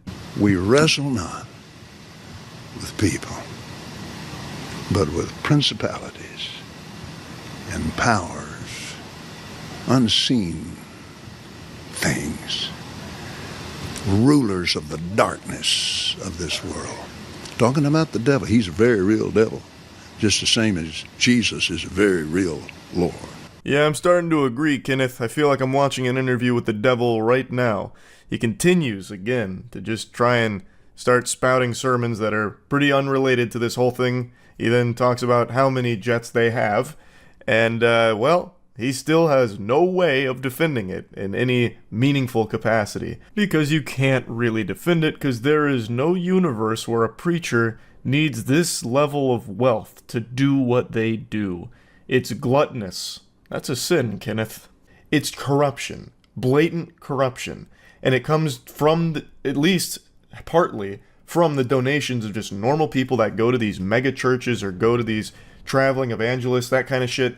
It comes from them trying to better their life. But they're doing it through a con man who's taking advantage of that desire. And it's fucking sad. It always makes me furious. Kenneth Copeland is one of my least favorite people on the planet and has been for the better part of a decade. I've talked about Kenneth for a long time now, and I'm sure I will continue to do so, because this guy is going to most likely live forever, because he is propped up by the puppet strings of Lucifer himself. So this guy, he's probably going to outlast everybody on this planet at some point. But the main thing that happened was not, that wasn't the main reason. The main reason was I could no longer do what I called to do and be on the airlines. Besides that, I need my clothes when I get there. And you have some fancy clothes. I mean, for a pastor, you are living a life of luxury. You've got great homes. You've got great planes. You drive in limos. I'm a very wealthy man. You're a very wealthy man. Yes. Cool, I guess. If I was someone that was putting money into the church and what I believe would be a man of God, I think the number one thing I wouldn't want to hear is that he just uses it to be a wealthy man with a bunch of really fancy clothes, cars, and private jets. Feels like it defeats the whole purpose, don't you think? I also can't help but focus on his turkey neck that keeps jiggling every time he speaks. It's like paper in like a strong gust of wind constantly. His neck, like there's so much loose skin on it. It looks like the rudder to a boat or something, and it just keeps fucking flapping around and it distracts me. My wealth doesn't come from offerings alone. Because you sell things, books and DVDs. Yes. And I have a lot of natural gas on our property. Didn't know that, did you, babe? Now I do. Yeah, you do. Isn't that wonderful? You realize that you still just did a big self-report there, don't you, Kenneth? You said that your wealth doesn't come from offerings alone, which means some of it does, which means some of your wealth is taken directly from the offerings of those in your churches and those that believe that what they're doing is for the greater good of the faith, not to line your pockets. You openly just admitted to that. But it will run something in the neighborhood of 25 million in the poor. You can't do that and be broke. So final question is, a lot of people maybe have a misunderstanding then about what you do in prosperity preaching. So the final question is this. To those critics that say that a preacher should not be living a life of luxury, what is your response to that? They're wrong. That's it? Enough said. Hey, checkmate. Now give him more money for being wrong and hurting his feelings, so he can get himself a new private jet to dry his tears with. He says that he invests 20 to 25 million in the poor. What do you do? How do you help them? Seems like you just take money from everybody. What do you do with that 20 to 25 million that you apparently invest in the poor? I looked it up and I couldn't really find anything on that. There's really no information on it. I'm super curious now. Seems like just kind of a lie. Maybe invest 20 to 25 million in like smaller businesses that serve less wealthy areas or something. I have no clue, but I can't find anything where he's like directly helping anybody except himself, actually. It's a misunderstanding of the Bible that if you go into the Old Covenant, do you think the Jewish people believe you should be broke? Are you saying that Jewish people appreciate money more than... Really? They believe in wealth. Some people would find that offensive. No, wait a minute now. I'm not talking about some people. I'm talking about the Bible. Shit's getting really weird now, and Kenneth Copeland is clearly struggling and sweating. This has nothing to do with the Bible either, by the way, because the Bible makes it clear in no uncertain terms that this house of worship should never be used as a place for, like, financial benefit for those involved. Like, you know that moment a lot of people recall from the Bible where Jesus flips a table? They might forget why that happened, so I'm going to go ahead and post this. Jesus entered the temple courts and drove out all who were buying and selling there. He overturned the tables of the money changers and the benches of those selling doves. It is written, he said to them, my house will be called a house of prayer, but you are making it a den of robbers. This has been brought up before, and I have seen a lot of slimy excuses and really weird interpretations of that to still justify taking a ton of money from people in the church. But the way I always interpreted that, and really the way I was kind of taught when I was still very religious back when I was growing up, like I mentioned, I actually got baptized twice in case the Lord slept through the first one, like if his alarm didn't go off to watch it. I did it twice just to ensure. But with this, I was always under the impression that the lesson is that the faith should never be used as just a way of making money from people through it. The Bible also says that it's more difficult for a rich man to get into heaven than it is for a camel to get through the eye of a needle, correct? The rest of the scripture. But he said, all things are possible with God. I thought that was a really good dunk from the reporter there that Kenneth Copeland tries to weasel his way out of. I don't think it's a really good excuse, though. That's kind of a cop-out. Oh, yeah, it does say that in the Bible, but it also says anything's possible through the power of God. When that's an excuse you see a lot of terrible pieces of shit use. What's the expression? Sin 6 days of the week, ask forgiveness on the 7th, repeat the cycle, something like that. He's basically just saying like, yeah, no, it does say that, and me taking all this money from these people, maybe it is sinful, but hey, anything's possible through the power of God. I'll probably still get into heaven because he forgives anything, so who cares? I'll do what I want, and then ask for forgiveness, and get it. Both of my grandfathers were preachers. They were both very poor. They lived simple, modest lives. They were extremely offended by men that made money like you do, preaching like you do. What would your response be to people that think that preachers shouldn't live this kind of a lifestyle? Folks like both my grandfathers. And I understand that. And I love them with all my heart. It's your grandfathers that we're standing on their shoulders. Not exactly an inspiring thing to say. It's your grandfathers that I have built my empire on top of, the preachers that were actually doing some good work and being genuine people. Well, I was able to exploit that good reputation for myself. I'm standing on their shoulders. It's thanks to them. They're the real heroes. Like, oh my god, they're turning over in their grave right now hearing that statement. That is abhorrent. Sir, thank you so much for your time What's your today. name? Lisa Guerrero. Lisa, God bless, Father bless Lisa today. Thank you for her grandparents. I love Inside Edition. I love the people on it. And it thrills me to get a chance to have my face on Inside Edition. Thank you very much, you, Reverend. girl. You have a nice day. Yes, ma'am. That's where the interview concludes. And I think Kenneth Copeland is a real asshole. I think that guy is evil. Everything about him is exactly what I would picture a demon on this earth disguising itself as, to a T. It's almost cartoonish how evil his aura is. So yeah, anyway, that's really about it. So yeah.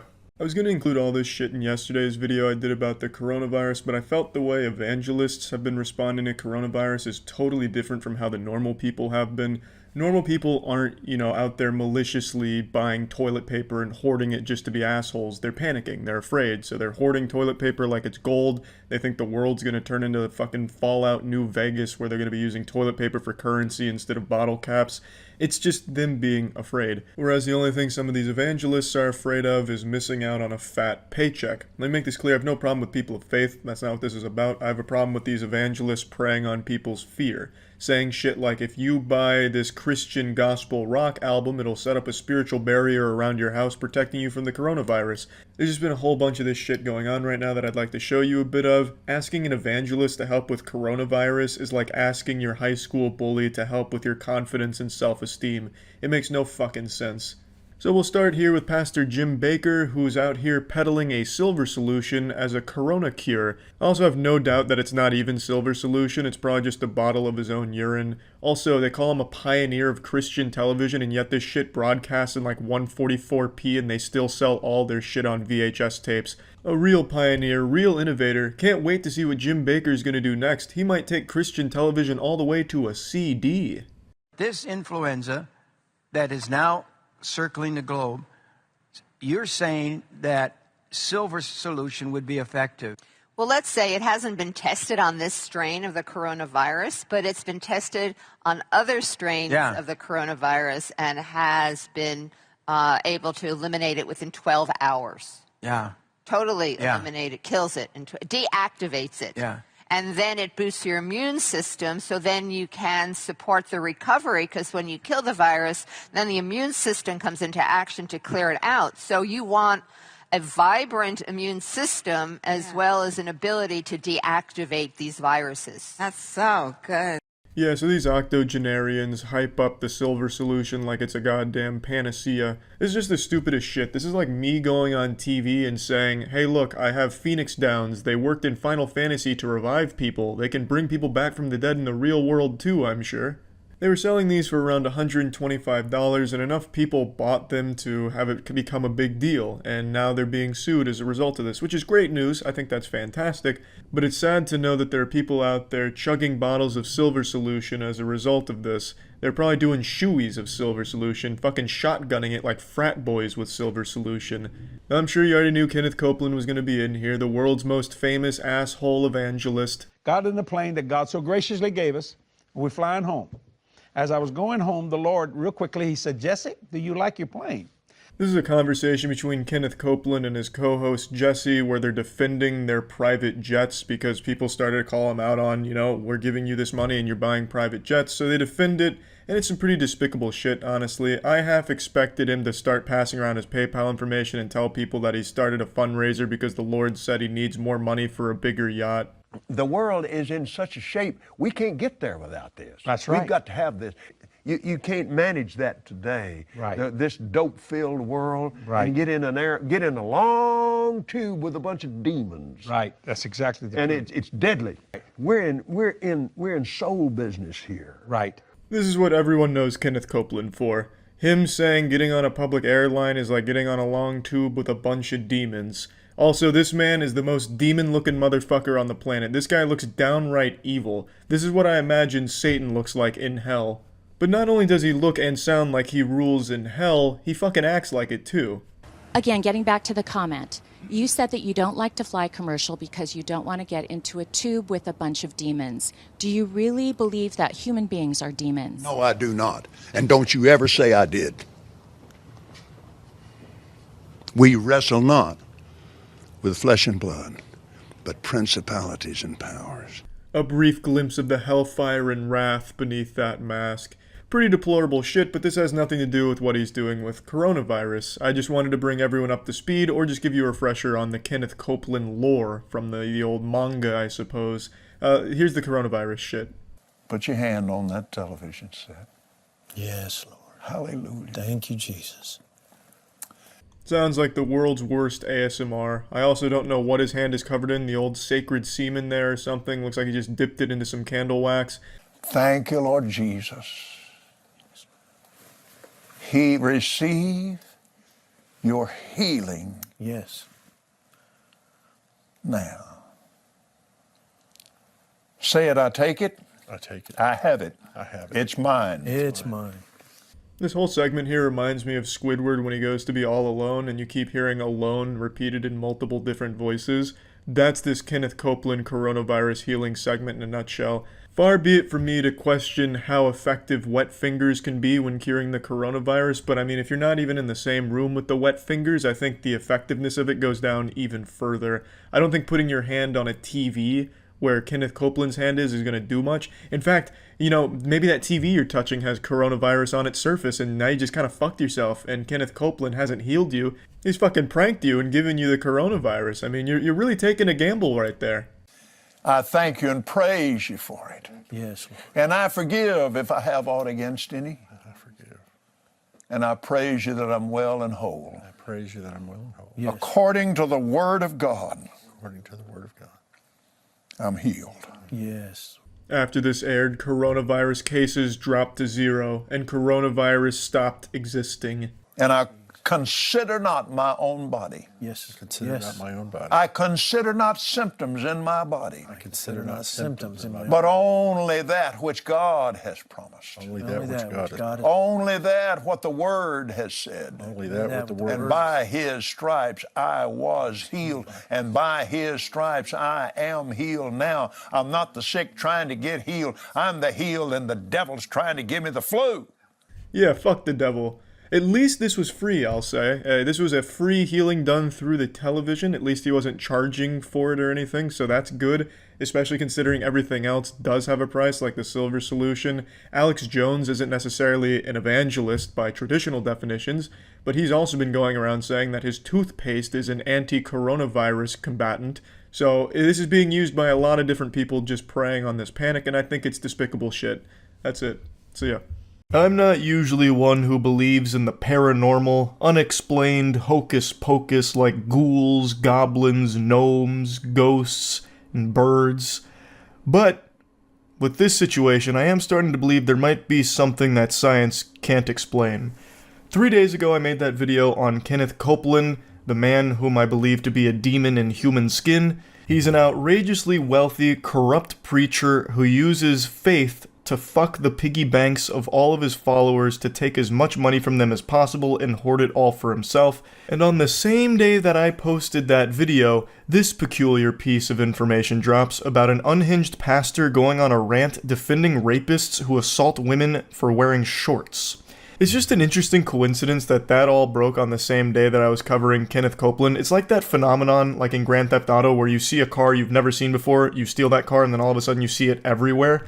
It's one of those things where I made that video, and it's not like I go out of my way looking for, like, corrupt preachers or anything like that, but then I saw this happening at the same time. And it's just one of those head-scratching moments like, is this a message from the universe letting me know that it can always be worse? You know, in the words of Qui-Gon Jinn, there's always a bigger fish. This is the kind of preaching we need.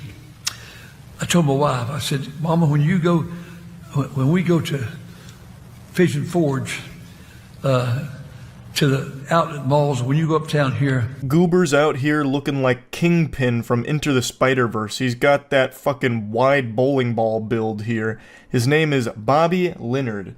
And the way he delivers his sermons is a lot like a record constantly skipping a little bit, like he's glitching out constantly, and I have no doubt that's because he's this archaic fossil of a man. And I know that might sound a little harsh, and I'd almost feel bad for insulting this senile geriatric octogenarian, but he's also defending rape, so I really don't feel bad at all. He's a piece of shit. We'll go sit at the parking lot at the outlet mall, the mall here. I said, you watch it. I said, count them. You'll find more women going to have shorts on than you will with pants and dresses put together. Oh, say it ain't so. Shorts on as a woman? Those whores. Those harlots. Charlatans. Oh my goodness, Bobby. You're right. What an astute observation. It's so despicable. Wearing shorts as a female? Have some decency, have some class, have some shame. Oh, goodness gracious. So Bobby's sitting in the parking lot just looking at women, I guess. Sounding like a real creepy weirdo here, just sitting in his car looking at all the girls that go into the mall. Probably got some fucking binoculars out spying on them with hand on his meat. And he's just pointing out to his wife, look at this, can you believe it? There's more girls going in there with shorts than there are girls going in there with dresses and pants. Who could have guessed, huh? Heavens to Betsy. So I sat there, I just want to be sure, but I sat there some time ago for, I don't know who's out in the, I guess it must have been some of the family. My wife don't go shopping now. And I sat there in my car. What the fuck did you just say there, Bobby? It sounded like he casted an ancient spell. If I popped that sentence into Google Translate, it would destroy the service globally. It'd shut that bitch down because this is incomprehensible.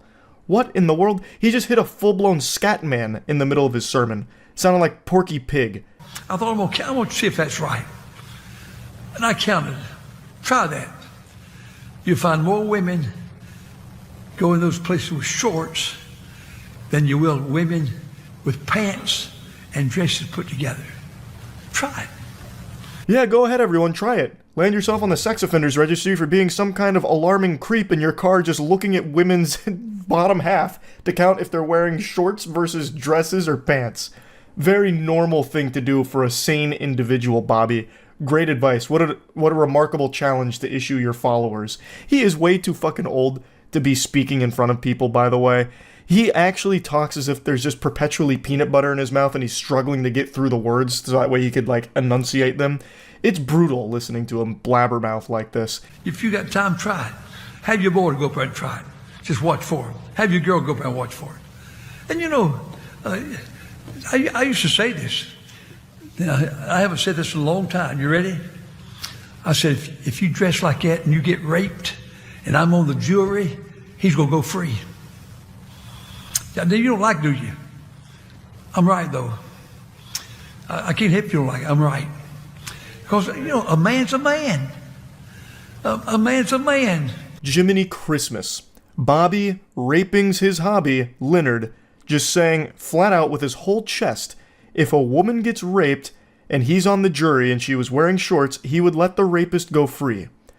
What an outrageously evil individual you are, Bobby. What chapter of the Bible was this in? I don't remember this excerpt anywhere. When I first read these headlines, I thought it was potentially it being interpreted as a pastor defending rapists.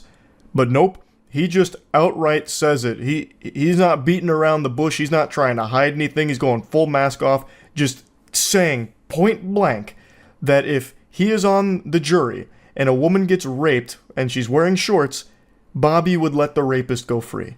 What a dangerous thought process that is.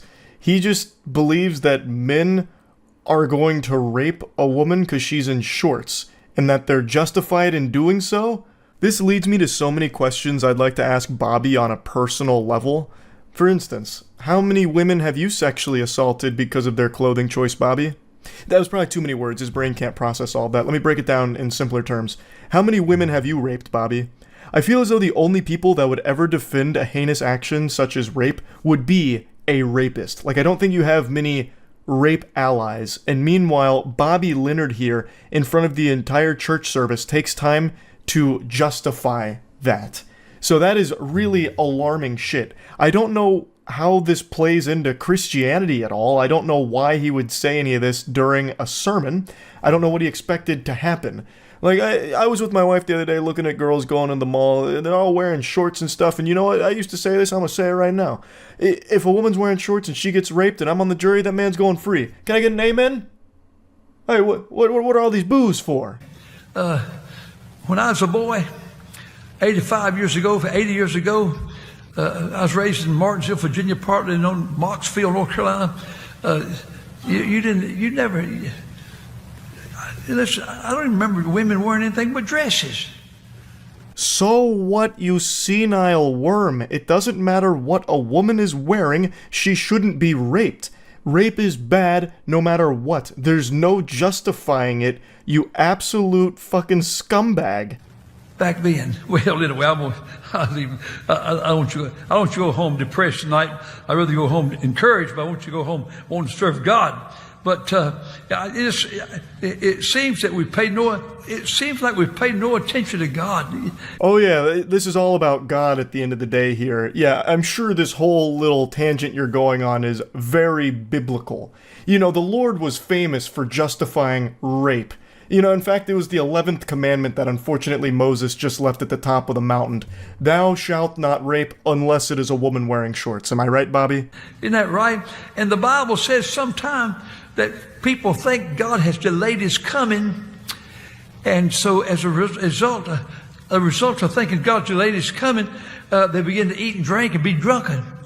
And it seemed like right tonight, if all of our people, everybody comes to our church thought that Jesus was coming Friday night, Saturday morning, you think they'll all be here? What are you even saying? Are you drunk? Are you overdosing on Xanax? What is going on? There wasn't even a coherent thought in that entire, like, long fucking slurred speech there. That was actually nothing. It was a whole bunch of gobbledygook. There was nothing there. They're just letting anyone be a pastor these days, I guess. It's actually super interesting that the only time he's even lucid, like the only time when he's talking that makes any sense, is when he's saying that if he was on the jury and a woman got raped wearing shorts, the man would go free. That's the only thing he actually said that he didn't stumble his way through the statement of saying a man's a man, so he would let the rapist go free. Maybe it's because that's the only thing he truly believes out of everything he was spouting during the sermon, so that's the only thing he was able to deliver with conviction, without just like falling and stumbling his way through his statements. It's horrifying. What a fucking sickening individual. Now, he did respond to the backlash, basically just apologizing. He said, "I am sorry for any hurt, I was wrong." So extremely concise, and I feel as though he's not sorry, he just doesn't like all of the negative attention it's brought to him in the church. Also, apparently the way he apologized was by putting it on their sign out front, so like the fucking billboard, "I am sorry for any hurt, I was wrong, Pastor Leonard." Literally has it like a new McDonald's item that they put on those boards out front of McDonald's.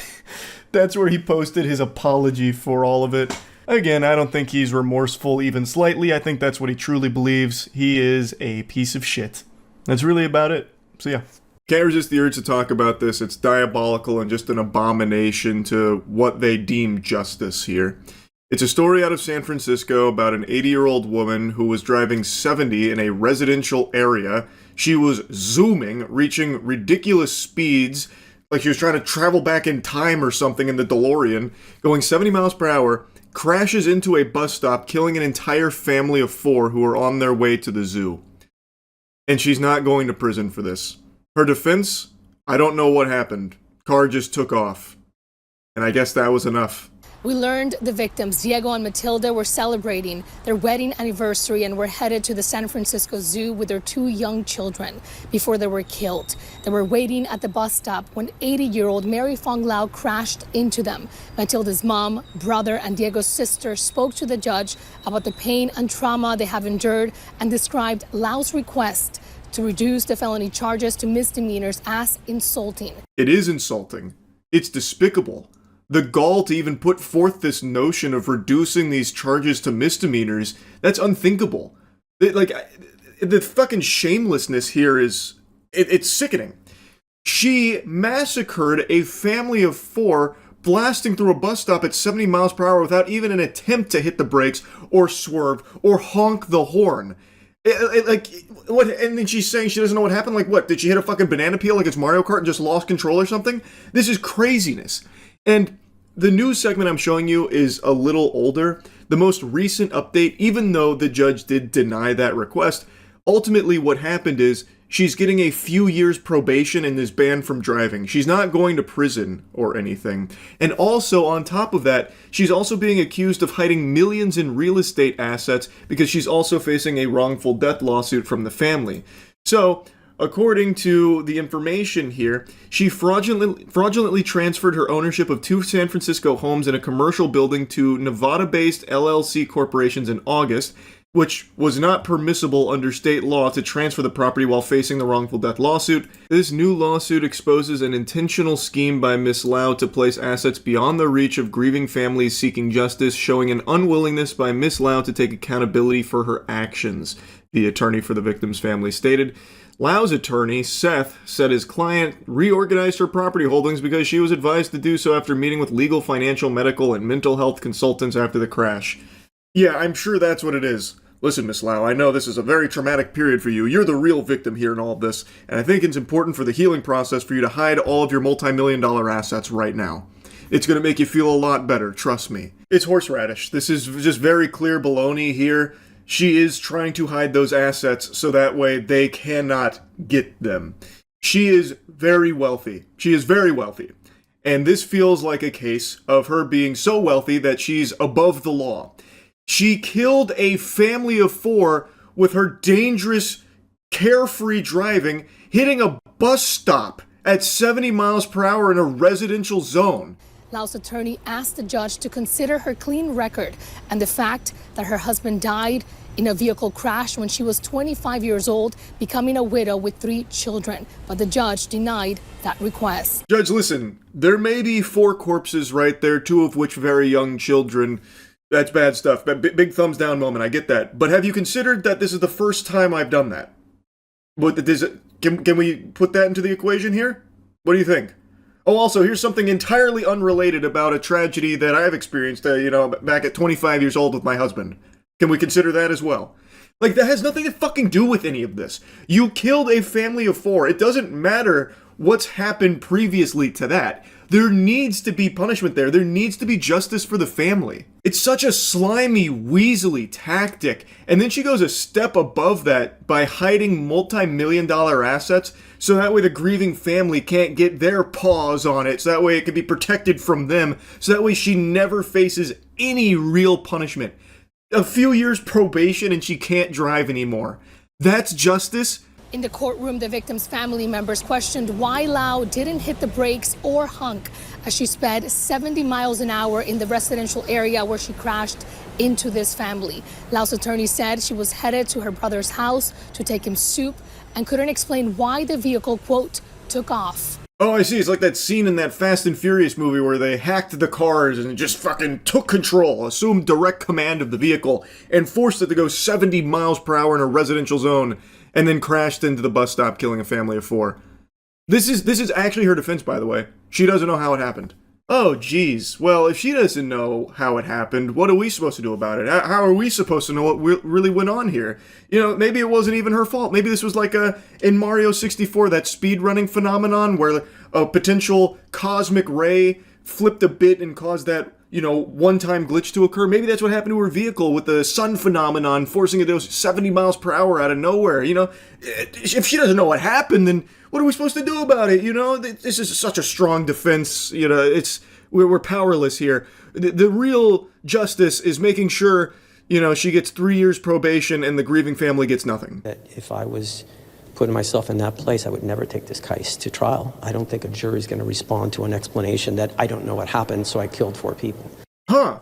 It almost sounds silly when you put it that way. The defense of, I don't know what happened, now 4 people are dead. Can I go home now? It's almost like that's fucking stupid. And yet, it's worked. I guess she had enough money where anything would work, so now she just gets off with the tiniest slap on the wrist imaginable. The Superior Court judge in the case indicated Lau will likely get probation and no prison time after factoring in her age, remorse, and lack of criminal history. The judge said she would likely serve 2 to 3 years probation and be banned from driving. James, the attorney of the victim's relatives, said they were appalled at this development in the crash where a single family, including 2 children ages 2 and under, were killed, saying, a no-contest plea avoids the moral accountability that this case demands. Yeah, I agree. That is avoiding the accountability this case demands. Also, factor in her hiding assets worth millions of dollars for the sole purpose of trying to protect them from a family that is suing her for the wrongful death of an entire family of 4 that she has killed. It's actual craziness to me. It's actual craziness to me. So you factored in her age and remorse, which, by the way, I don't really buy the whole remorse thing. Someone that's that remorseful, probably not immediately looking to hide multi-million-dollar assets off rip. That's just my hunch, right? That's how I feel. Like, if you're really remorseful, you're probably not immediately then bouncing to put your fucking real estate and properties into LLC shell companies. I would think, but you know, who am I to say? As for the age statement here, her being elderly, I think the attorney said it well. He argued that if the defendant gets away with probation without prison time, that it would send a concerning message to the public that an older driver can get away with killing a family in a car crash and simply get a slap on the wrist. Age cannot become a shield against meaningful consequences when the conduct constitutes gross negligence and results in catastrophic loss. I agree 100%. That's a big amen moment from me right there. Just because she's a fucking octogenarian doesn't mean that all of a sudden she can get away with killing a family of 4 with no consequences. How does that make sense? So once you reach a certain age, you're just immune to consequence because you're just already old? What the fuck? Lau's family had urged the court for home detention and meaningful community and service as the punishment that fits the crime here. You know, the crime of slaying an entire family of 4 through your reckless driving? That's what they thought justice looked like. The meaningful community service, by the way, I'm sure would be very, you know, tough stuff. You know, picking up trash on the side of the road. But I'm sure, given her age, she's 80 years old, it probably wouldn't be that much. Maybe like 1 or 2 Twix wrappers and then call it a day. I mean, that's a hard day's work right there, and that's really setting her on the straight and narrow. That's really letting her think about what's happened here. It's just insanity. It's actual insanity. She killed an entire family of 4. She has no real defense of it. It was reckless driving, going 70 miles per hour in a residential zone, hitting a bus stop with not even an attempt to brake or avoid it, or even honk, which says to me that she was truly not paying any attention at all. She was extremely zoned out, maybe on her phone, maybe preoccupied with something else, I don't know. But it is reckless driving, and it led to the death of an entire family. And then she goes and then she hides multi-million-dollar assets in order to try and protect those, it seems, and she is getting away with it. No real consequence. How is that justice? It's fucking absurd, man. It's insanity. I had to yap about this once I learned about it. It just blows my mind. Anyway, though, that's really about it. See ya. All of you know I'm a huge wrestling enthusiast. I absolutely love it more than Garfield loves lasagna. So much so that we actually have our own wrestling league, the Moist Wrestling League, and we even dropped our most recent episode a few days ago. This isn't meant to be a plug for it or anything. This is actually a really serious topic. The reason I mention that is because I'm just showcasing my passion for this craft. And for the longest time now, many decades, there has been this stain in the wrestling industry with a boogeyman that sits atop the food chain.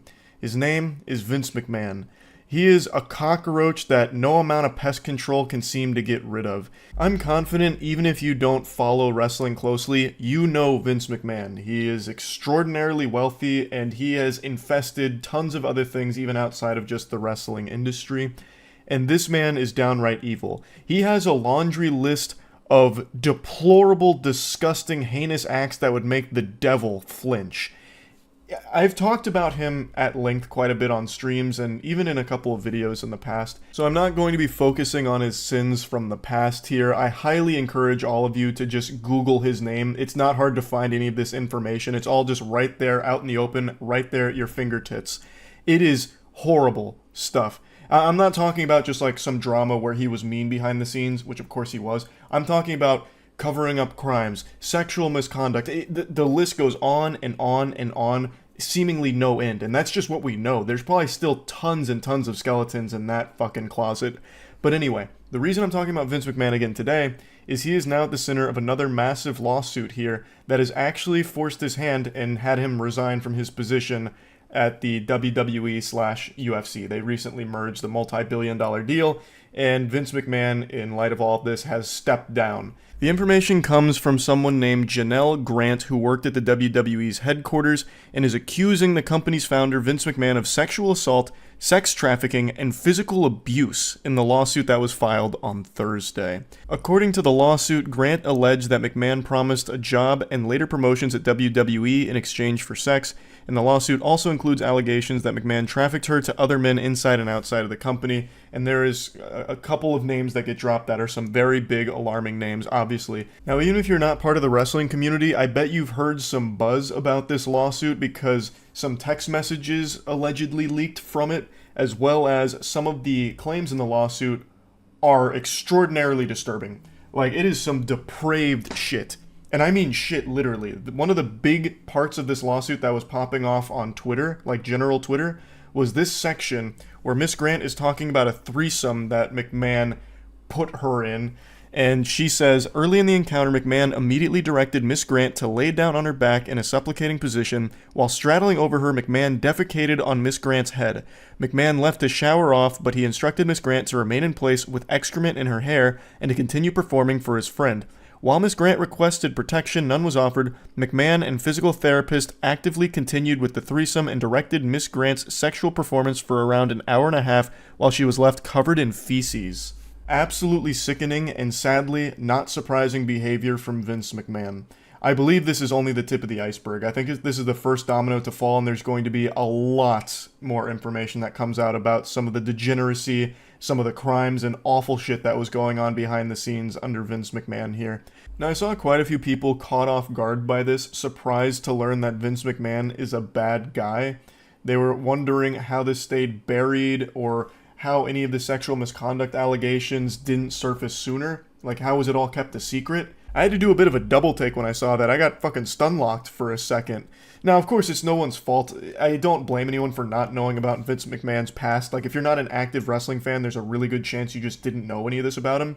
But the only secret here is that there was no secret. Everyone knew about Vince McMahon's sexual degeneracy. Vince McMahon's sexual degeneracy is about as much of a secret as smoking cigarettes being bad for your health. This fucking ghoul paid nearly $15 million in hush money to quiet 4 women who were bringing up claims of sexual misconduct against him that had occurred over a period of 16 years.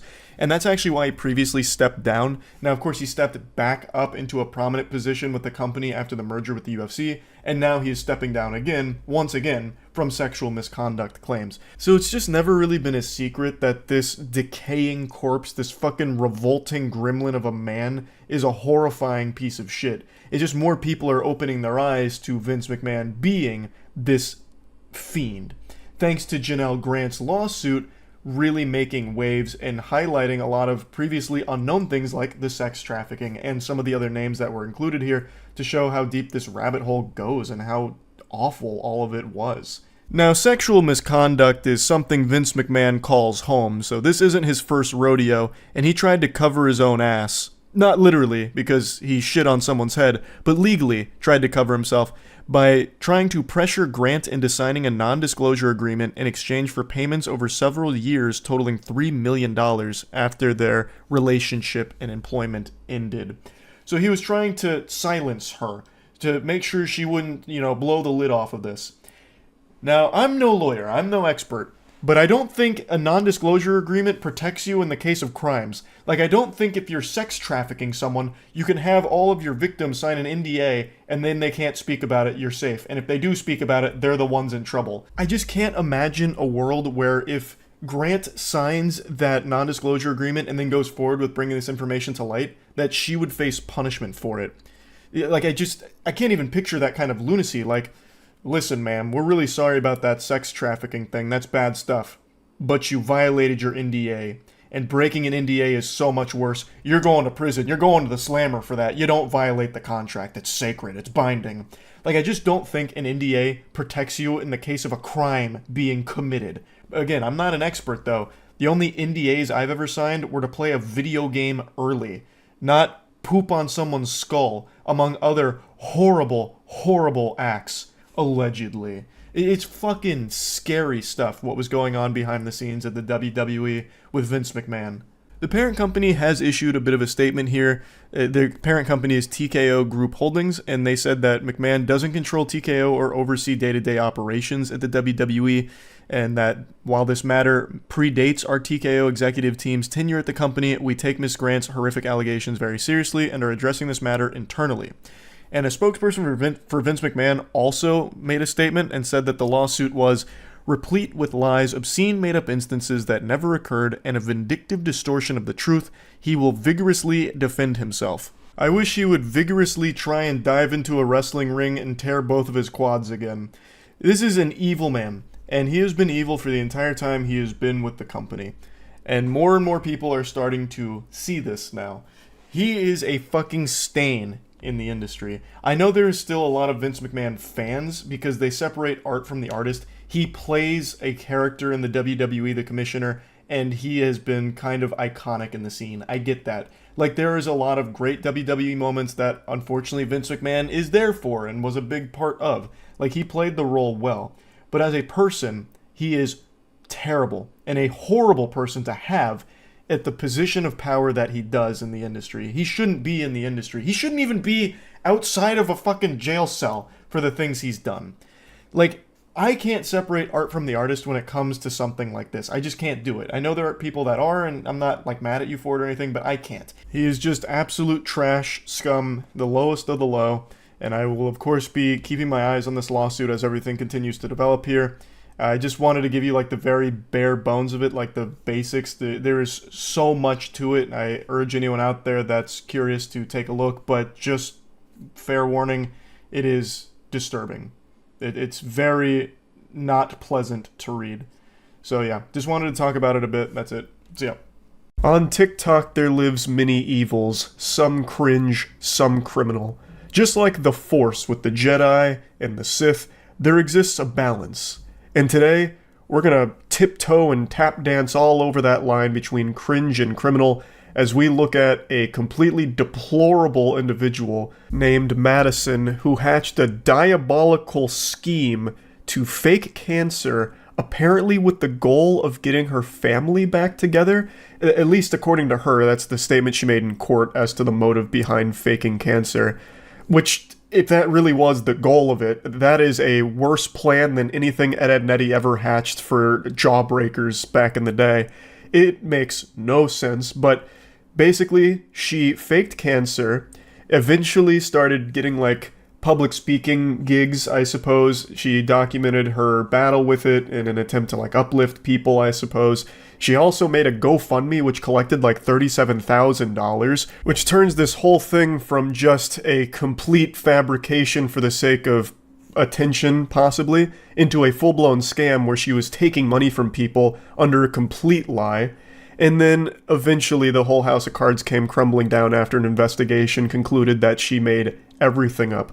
Now, I can't find the first videos she started to post about this. It only exists, from what I can find, in a Ray William Johnson video he just posted covering this, so I'm just going to show you a clip from that. We found a mass on my pancreas, and I had stage 2 pancreatic cancer at just 19 years old. Oh, but that's not even the worst part. She also had leukemia. The 5-year outlook of survival is a slim 11%. But does all this stop Madison? No way. She sees it as an opportunity to document her battle and uplift others. What an incredibly evil thing to lie about. Now, of course, she's far from the only person on the cyberspace to lie about having cancer. In fact, there was a really recent story I just talked about like a month ago about a poker player who lied about having terminal cancer in order to raise money to enter a poker tournament. But anyway, back to Madison. So she posted a lot of update content going over what was happening, and this includes photos that she would take. Photos that she would stage since she didn't actually have cancer. And I can't find a ton of them. The only one that I can find that was a big smoking gun is again from Ray William Johnson's video. So he's got like all of the old artifacts here to preserve the story, I guess. So I'll show you a picture of it here, which is this. And a lot of medical professionals saw this and noticed that there was some very fishy shit going on here. It was starting to raise some red flags, sound the alarm bells that, this may not be a case of her having cancer, but instead an undiagnosed case of terminal clout disease. God rest her soul. So the medical professionals pointed out a lot of things that just didn't make sense about the photo. Some inconsistencies, not even using real medical tape, just a laundry list of problems with the photo, and anonymously reported it as suspicious. It got the attention of the Eldridge Police Department, and they conducted an investigation, eventually subpoenaed for medical records from Madison, and found that she'd never been diagnosed with any kind of cancer or tumor from any medical facilities. So it turns out her cancer diagnosis is about as real as Goatman, which is to say, not real at all. Sorry to all the Goatman enthusiasts out there. I don't mean to burst your bubble. I know it's a tough pill to swallow, but it is what it is. He's not real. But what is real is this mugshot right here. Madison was arrested in January. I also didn't mention that even outside of like that one big photo that a lot of people pointed out and heavily scrutinized for inconsistencies, she was posting other photos that weren't hers, apparently. She would use photos from actual cancer patients and post them as if they were her updates, which is unbelievably evil. Like, the whole thing is so genuinely disgustingly evil, but like to me when I learned that portion of it, I couldn't believe just how low she sunk for this. Also, it was recommended that Madison not face prison time because she didn't have criminal history and had good grades in college, was employed, which made her less likely to reoffend. Which I think is a bunch of baloney. What a load of dirty barnacles. What do her good grades in college have to do with anything here and her ability to lie about having cancer again? No, she'll never do this again. Wait, look at her report card. She has an A in kinesiology. Obviously, she's not going to pull this stunt again. Don't be ridiculous. No prison time at all. She's learned her lesson. Just slap her on the wrist, send her home. So, someone spoke up about that. Her name is Rhonda Miles, and she runs a pancreatic cancer foundation in Nashville, and they actually donated to Madison and testified at the hearing. It was devastating to sit there and watch Scott County prosecuting attorney act like a defending attorney, so that was tough. And I think she'll have a lot of questions to answer from the locals on that at some point. Why are you defending this girl when you were supposed to be prosecuting? I couldn't agree more. This is not something that is just some whoops-a-daisy mistake kind of silly, stupid, quirky, dumb decision that a young person makes. It's not. This is a cold, calculated, evil plan that she did make like $39,000 from. I don't know why they took it so lightly here. But anyway, before I get to what her sentencing looked like, why don't I let you hear from her herself when she talked about this in court. 20-year-old Madison Russo pleaded guilty to a charge of first-degree theft after police said she pretended to have cancer and received donations online. I didn't do this for money or greed. I didn't do this for attention. I did this in an attempt to try and get my family back together. I saw a comment point something out pretty profoundly. It said her plan was to get the family back together, and it worked. They all came to court with her. And I was like, yeah, you know, that's pretty accurate. She never said how the family was going to come back together, so, you know. But I don't necessarily believe that. I feel like if the plan was to get the family back together, why the fuck are you making a GoFundMe and making money off of it, right? Plus, let's just assume that your nefarious plan you cooked up worked and your family all did come together to support you.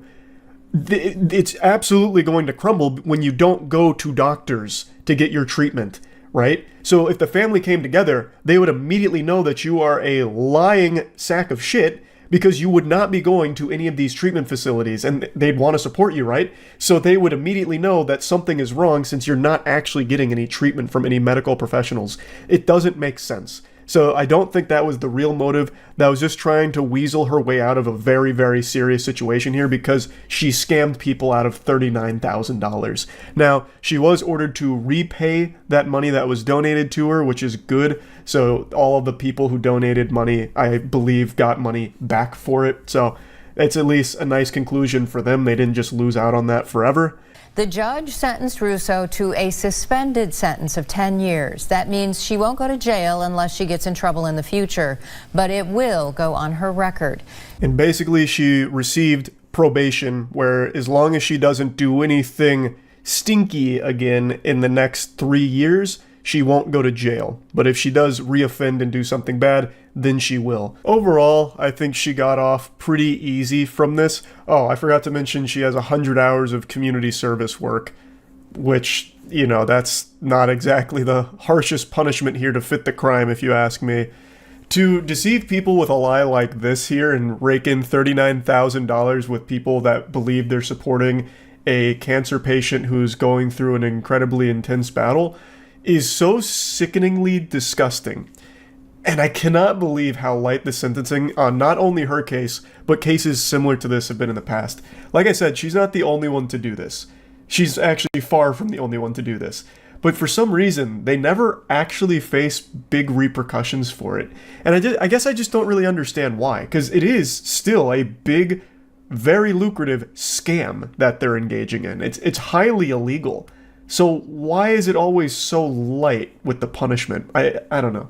Sometimes they don't even face punishment. There's been a couple of times in the past online where people have faked cancer, got a bunch of donations, and then just left, vanished. And they, you know, come back a couple of years later, pretend it never happened, and they're just fine. They don't get in any trouble or anything. I don't know. It's just so weird to me.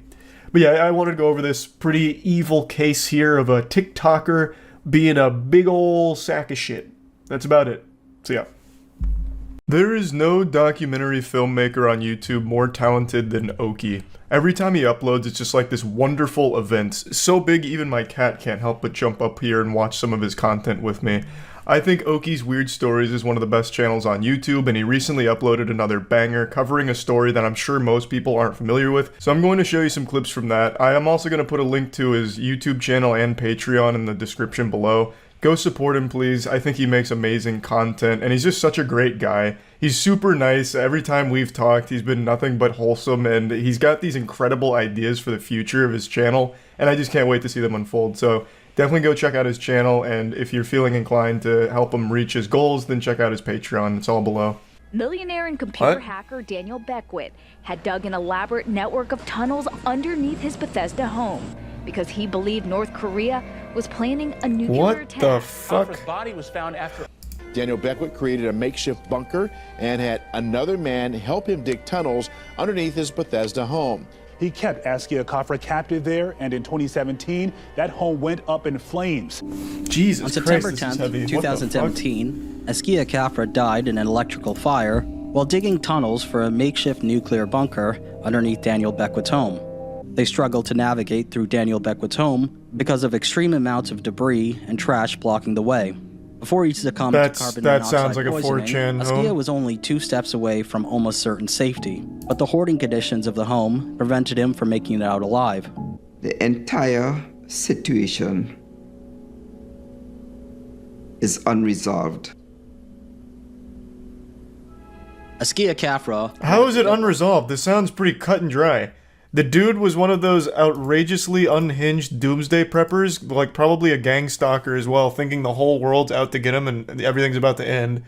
And he must have fucking snapped and ended up killing him. How the fuck could this be an unresolved case? I mean, I guess we're just at the beginning here, so this is all just like the intro, but to me, like off rip, this sounds like a pretty classic case of someone with one of those mental illnesses just losing control and ending up killing someone. At a young age, he displayed an aptitude. Oh, I want to read that. That is some Reddit shit right there. I am a genius, AMA. Just read what I wrote. Just read what I wrote. I came off as sort of cut off. I can get a bit Sheldon-y. I scored the ceiling IQ of 160 plus, standard deviation of 15. Usually, my IQ's usually been estimated in the 170s by my psychologist. Was this on like a Rick and Morty post or something? Jesus Christ. He was so cringe. Like he was like, "Oh, I'm just like, you know, these psycho, like smart, like serial killer type people. If I want to get into just the craziest thing I ever did, it was." Hold on, I don't want to read this. I mean, this is the kind of guy that would get made fun of on the board. Is this posted like as satire by him? I don't think so. If he's calling into a random phone show talking about this kind of shit. And I'm gonna use this air gun to like shoot this raccoon in a cage, and like, you know, this is crazy. Like this is like legit psycho behavior. Like one of the most psycho thing he ever did. Sure. One of the biggest indicators early on that someone's going to end up as some kind of serial killer is animal abuse, like the torturing of small animals and shit. That is a phenomenon that's been studied so many times, and there is a direct correlation between hurting animals when you're young and taking that to people down the line. That is like one of the most cut and dry correlations ever. Like he wanted to come across as this crazy psycho, and yet for some reason it still gets dismissed genius. pretty often by law enforcement. You guys remember what was his name? Pushin Entertainment? I forgot how to say it now. He's the guy that would torture and kill cats on YouTube. He was a 15-year-old. That kid didn't go to jail. He got investigated. He's not in jail. And it's because they don't take it seriously. It's, oh, it's a kid, you know, it doesn't matter that he was torturing and killing the cats. He was a strange kid, and that's an understatement, but he had taken a video of himself taking a syringe and extracting synovial fluid from his knee joint, putting it into a shot glass or a small cup, and then drinking it. Yeah, this is his computer and his work area. Yeah, what so the this is fuck? Basically me standing in the That's worse than doorway of Chris my Chan bedroom. taking a shot of his cum. He co-opted all of this Police officers then searched. Damn, those room. penis emails, Inside, though. they found a rifle, Worth it. the hood of a fire protection suit, several lockpicks, reverse-engineered ID cards, and keyloggers. They also found a list of social security numbers belonging to faculty members and students. It was the most filthy, disgusting room I've ever seen in my life. I mean, there was stuff everywhere. Daniel was arrested and formally charged with 5 counts of property damage, 2 counts of computer fraud, tampering with documents, and illegally possessing a firearm.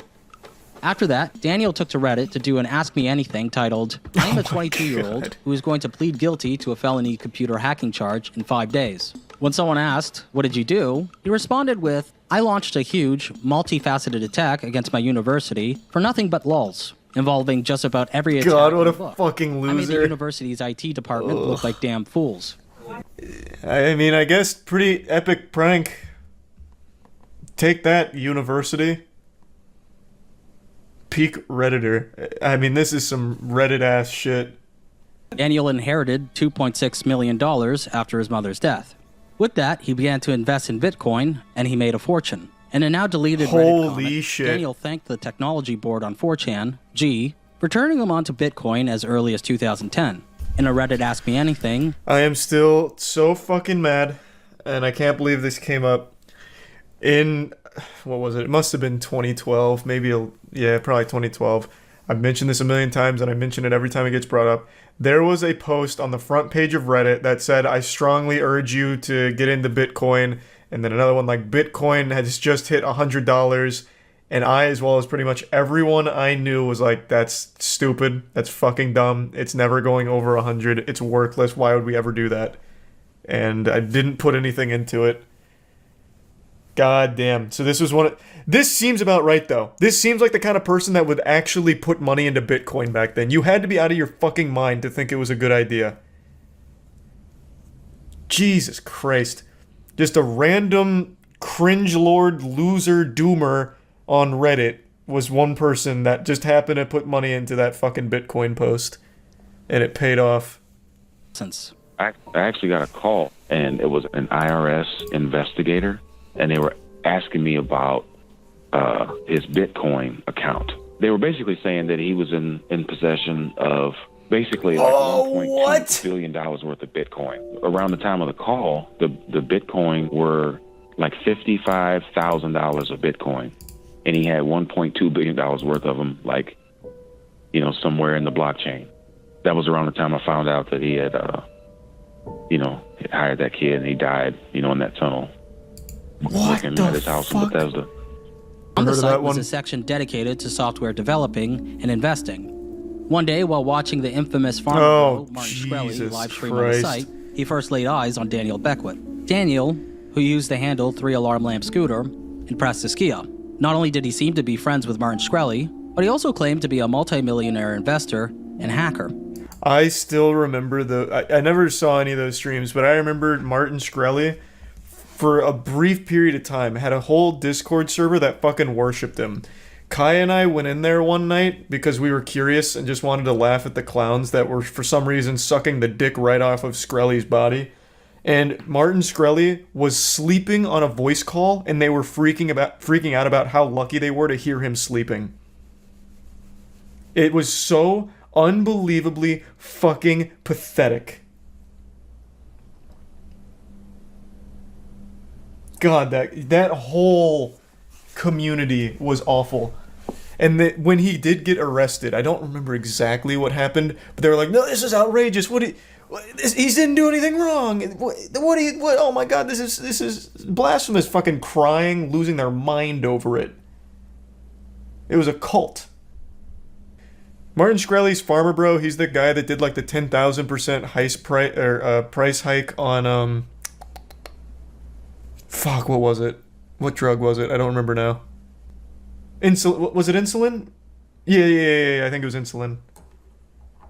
And I remember him saying that, you know, I thought it was kind of odd. Like, oh, interesting, this guy's a bunker. You know, what do you have a bunker for? And I remember him saying, you know, I've been building this for a while. You know, it's just to keep myself protected and safe in case of a nuclear war or a nuclear disaster. With Daniel's fucking funding, huge they red bought flag. brand new tailored suits in preparation for their meeting with the Teal Fellowship manager. All they had to do was make it to the meeting on time and make a great pitch. But unfortunately, that didn't end up happening. I don't remember how, but we somehow end up putting in the wrong address. But we end up going to the wrong location. At that point, we're just like, we're just freaking out. You know, we don't know what to do. And we get to the meeting and we're about maybe 15 minutes late. Why a red flag? He isn't wrong. Is that bait? Hey, excuse me. I've got to go back down to my bunker for my canned food just in case of a nuclear war breaking out real quick. Are you serious? That has to be bait. That's like actual gang stalking behavior. There's nothing wrong with being prepared. I think there's a level to it. When you're building an underground network of tunnels and a bunker because you're afraid of a nuclear war going down at any minute, that is a mental illness. I'd literally... Oh my God. I can't tell what's bait and what's not. I don't think that's crazy. There's nothing wrong with being generally anxious about things. I have a flying phobia. It's irrational, and I recognize that, but it's a phobia, right? I think that's totally fine to be like, I have a fear of nuclear bombs going off at some point. But then it has to be this barrier, like this filter in your mind where it's like, that is a little irrational. Maybe I shouldn't build a fucking multi-million-dollar bunker because I'm afraid of this disaster happening. And maybe I shouldn't be wearing a bulletproof vest anytime I'm out in public. It's not crazy at all. Do you go outside in a bulletproof vest every day? Might be multi-purpose bunkers also work for general apocalypse scenarios. What in the world is wrong with you? What do you mean? There is a problem when your entire life is revolving around a fear. So much so that you're building a bunker to avoid the imaginary boogeyman of an apocalyptic scenario unfolding where you need this bunker to be the last human being on Earth. with your canned food and prepping and wearing a bulletproof vest anytime you're out in public. That's not even a hot take. That is a problem. I get shit for being afraid of going on a plane, and rightfully so. I get that it's irrational. How in the fucking world can you possibly try and justify a man spending so much on this bunker and wearing his bulletproof vest out in public, and then eventually hiring this man to dig out the underneath of his house for an underground network of tunnels because he's afraid of North Korea nuclear bombing his house? That is like schizophrenic behavior. That goes above gang stalking. He asked me to stop the car, and he jumped out the car and went by somebody. He came home afterwards, you know. But you see, you also, as a father, you have to be careful that you run off a child permanently. Many things I told him, he would rebut it and tell me Beckwith was competent at that, Beckwith was competent at that. It was like Beckwith was a Superman. It was so... It's crazy what you can ignore when you have that much respect for someone. I remember definitely the first time around, I just started screaming to all the neighbors, you know, help, help, fire, fire. What were you thinking was going to happen to him at that point? I was hoping he'd either run out there or he'd go out the back window. This big window Big here. window there, or the window well. Well, this one's got bars on it. Well, that's not the window. Yeah, that one does have bars on it on the side. I don't think he could get out there. That doesn't He have put bars on his... Well, of course he put bars on his windows. He's got a fucking bunker and tunnel system. And then there's that window for well. nuclear war. I thought he also could have got out there. Of course he barred his windows. Well, preferably, he would have just gone down into the tunnels and gone out the backyard. Why didn't he do the obvious? Come to my voice. I am on the safe side of the basement. There's not much smoke on my side. There was a door there. He indicated that he went... Yeah, I mean, I think this is absolutely a murder. Wasn't it possible? I completely agree with the dad here. Daniel said that he tried to get inside the house to save Askia a total of 4 times, but that he was driven back by the overwhelming heat. During his attempts to enter the house, he said that he removed a propane tank, gas cans, and other combustibles. On the way out, you told me originally that you took a couple of gas cans. Yeah, but I never found those. Well, one was supposed to be in the front yard and the other was on the side. Okay, so I didn't get that. So somebody might have walked off with them. Jeez. Okay. I'm no expert here, but this looks like some absolutely fucking terrible acting that I'd see in like a bad Hulu original like The Grim Cuddy. What? Someone must have walked off with one of the gas cans that I was put in the front yard? Jeez. He said that I will say, and before we continue, people are asking, well, why would he kill him? Clearly this guy is unhinged. I think that much is very obvious. He's very worried that everyone's out to get him. He wears the bulletproof vest when he's out in public. He duct tapes Askia's eyes, blindfolded him to get him to the tunnels. Duct tapes his eyes so that way he's blind when he goes outside for fresh air because he's afraid Askia may turn on him at some point and tell people where his bunker is. So I think what may have happened is he got this fucked up idea that Askia was plotting to reveal his location or turn against him, and he killed him for it. That would be my guess.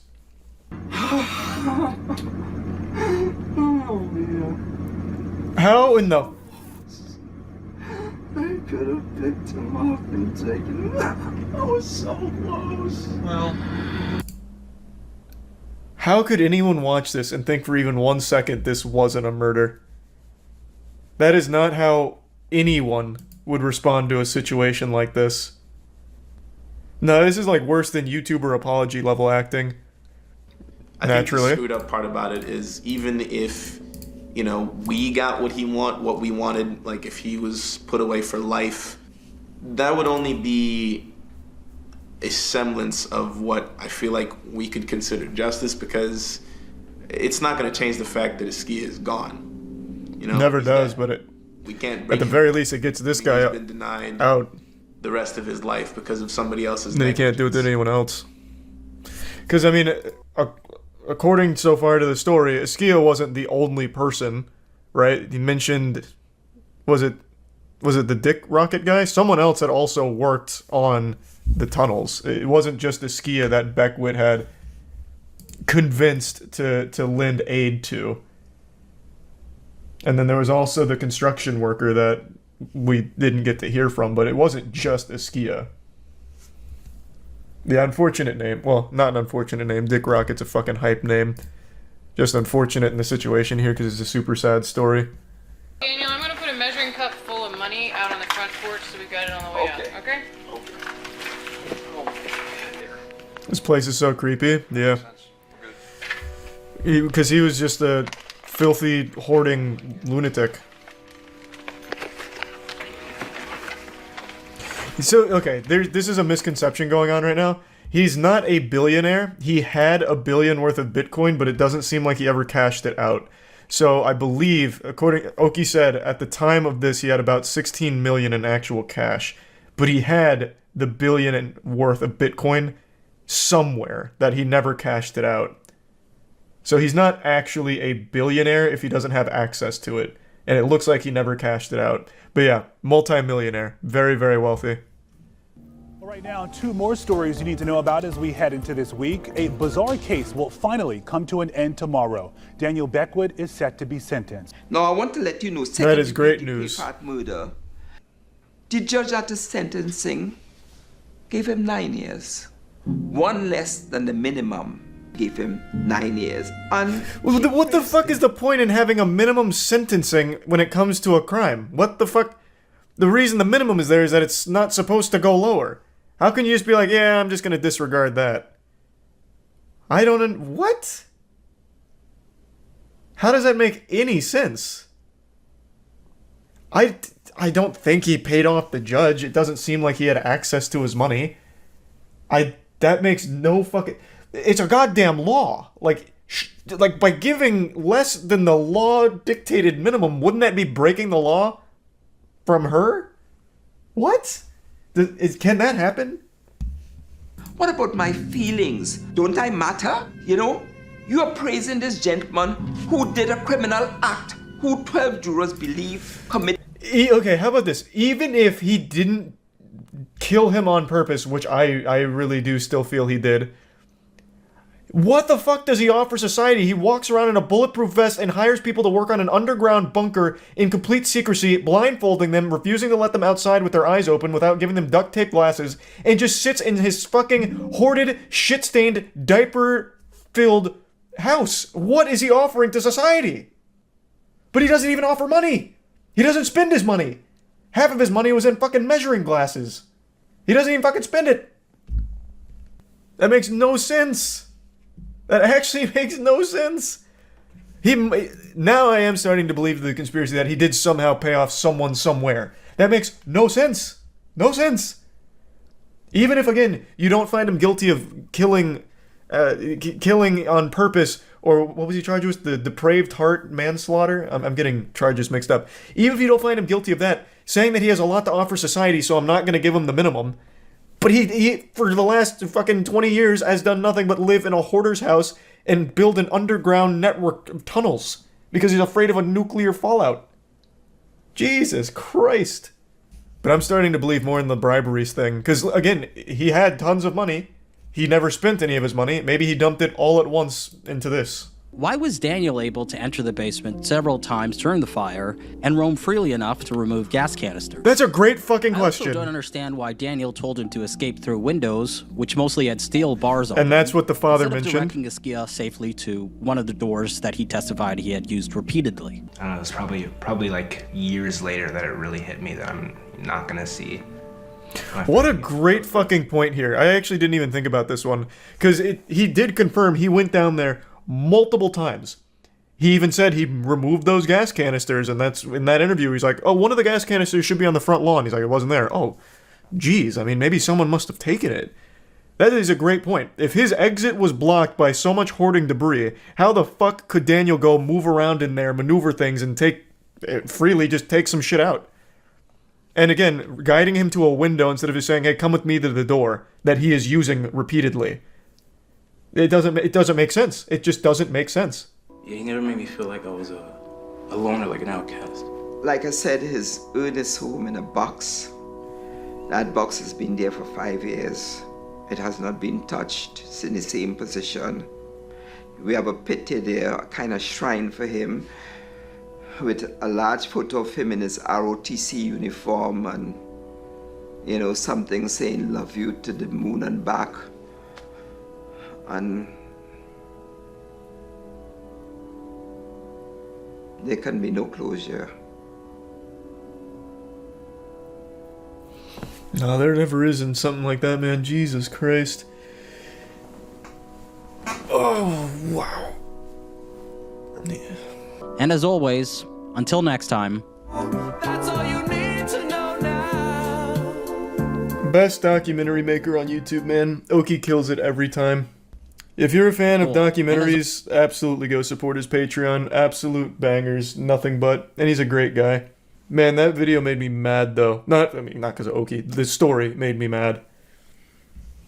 That is very frustrating. I went over to my family's house for dinner a couple nights ago, and my father was raving and couldn't stop talking about a case I'd never heard of that apparently is just wrapped up. The Alex Murdaugh murder case. And in fact, it extends beyond that. The entire Murdaugh family murders. This is a very high-profile case that I just hadn't heard of until my father started lecturing me on it like I had just taken a criminology course. He apparently followed every single piece of evidence that dropped. He watched every trial, everything. My dad studied the tits off of this case like he was going there to prosecute Alex Murdaugh himself. And it piqued my interest. It made me want to learn more about it. So I went to the best goddamn channel on YouTube for things like this, Legal Eagle. Legal Eagle recently made a full, beautiful breakdown going over every single piece of evidence and every single key point in the entire Murdaugh history. So I'm going to put a link to that in the description, but I just kind of wanted to share it with all of you because this is one of the more deep and disturbing cases I've learned about in quite a while. So I just wanted to share kind of the gist of it with all of you, but I highly recommend watching Legal Eagle's video on it if you want to learn the most about it and see how everything unfolded. You see the Murdaugh murders. So my dad just told me about that. I didn't know anything about it.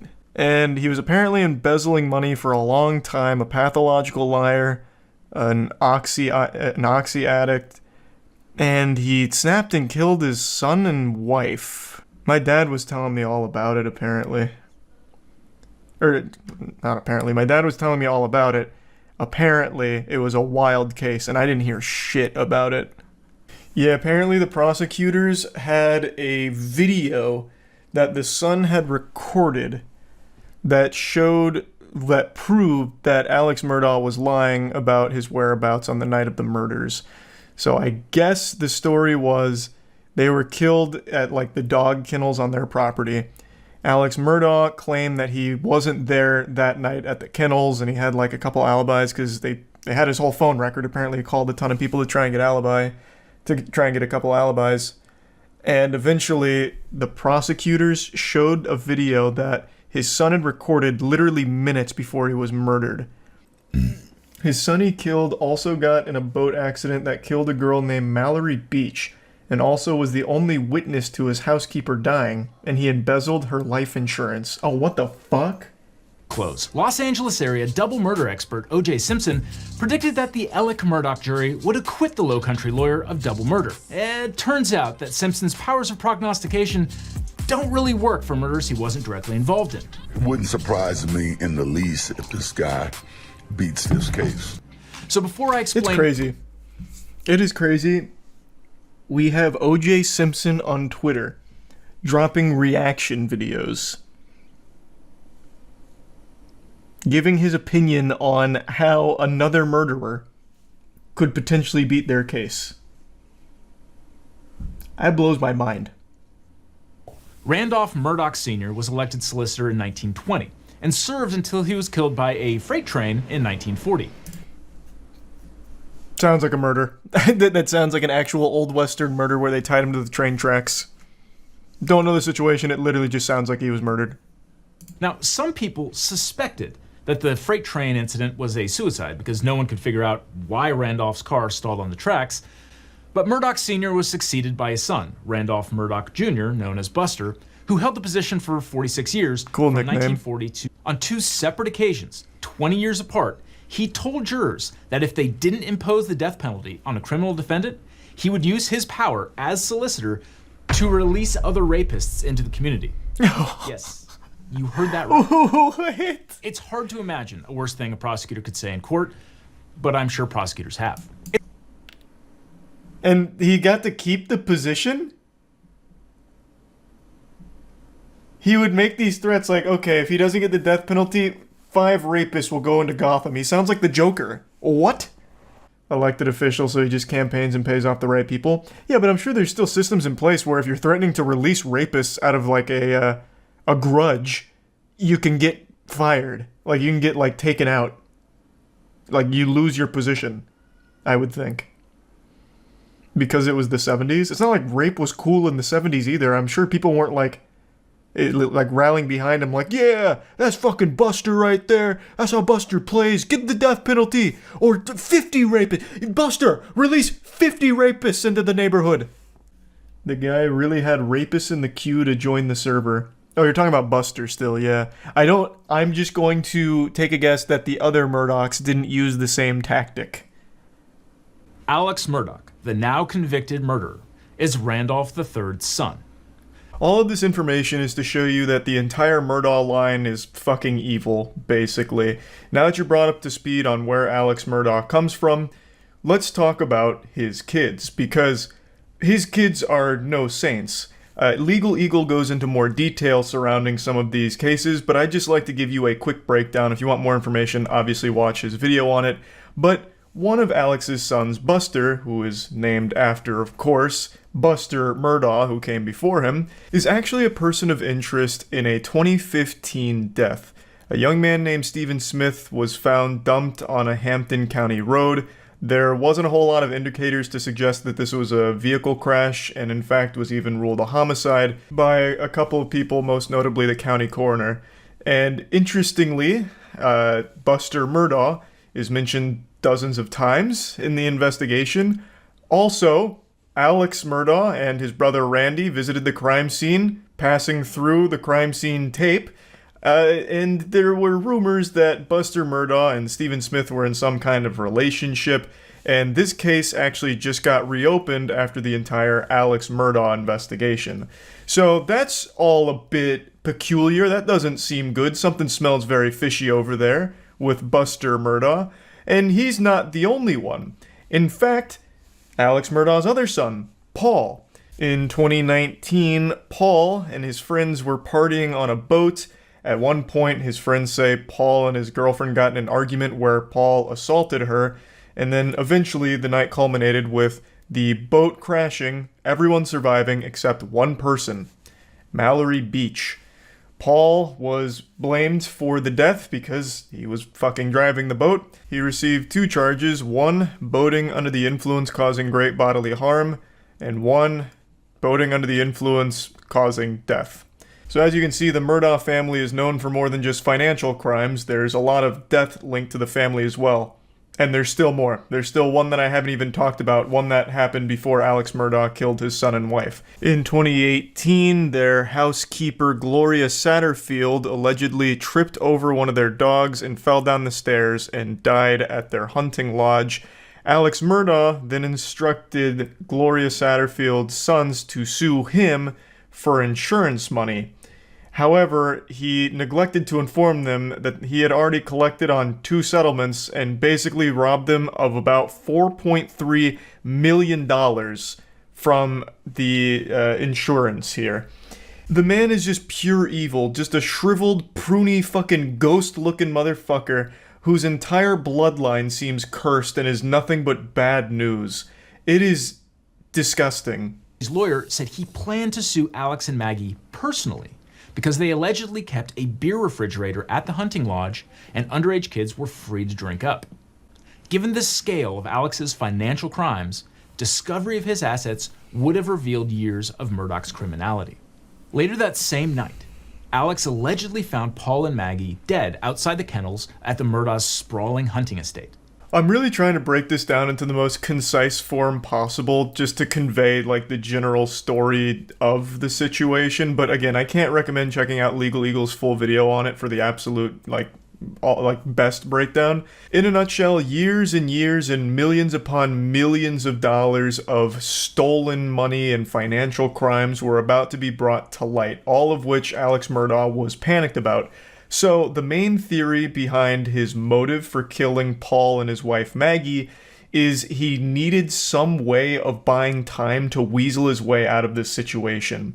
I shit you not. The murder of his son, Paul, and wife Maggie, right now the leading theory is he did it for sympathy, to portray himself as a victim, and to basically just buy himself some extra time to get out of the situation because all of these financial crimes that had built up over years were about to be fucking blasted publicly. All of it was going to come to light. So that was his plan. Now, Paul was murdered before he ever stood trial for the death of Mallory Beach.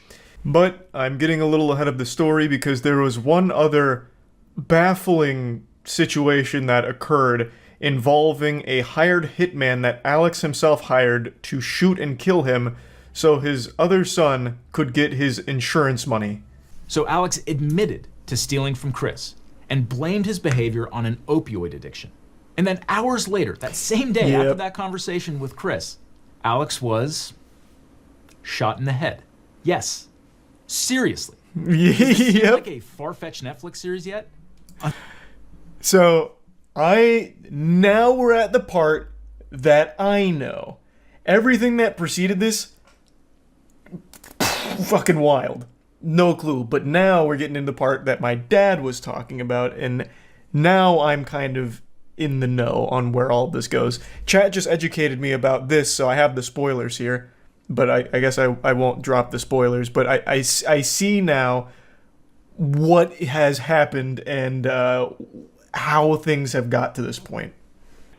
Yes, but I mean, I'm okay. Alex later admitted that he hired his cousin Eddie to shoot him. So Alex's remaining son Buster could get the life collect on a insurance. $10 million life insurance policy. But apparently cousin Eddie wasn't up to the job because the gunshot Good picture, wound was National just a blaze Lampoon. that temporarily blinded Alex. Eddie would also turn out to be Alex's What the fuck? oxycodone dealer. Alex later admitted that he stole from his law partners and clients to fund his addiction to painkillers. According to Hold on, then my dad's calling me about the Murdoch shit that I just sent him with this. Hold on. Yeah, well, did you even know about all of the Murdoch shit with his family? Like how his son is most likely responsible for deaths as well? Yes. You And his son, like, was in the boat accident. yeah, the boat. Yeah, the whole deal. I mean, yeah, I know all the background of the whole thing. Yeah. And then how he tried to set up, like, his own... Yeah,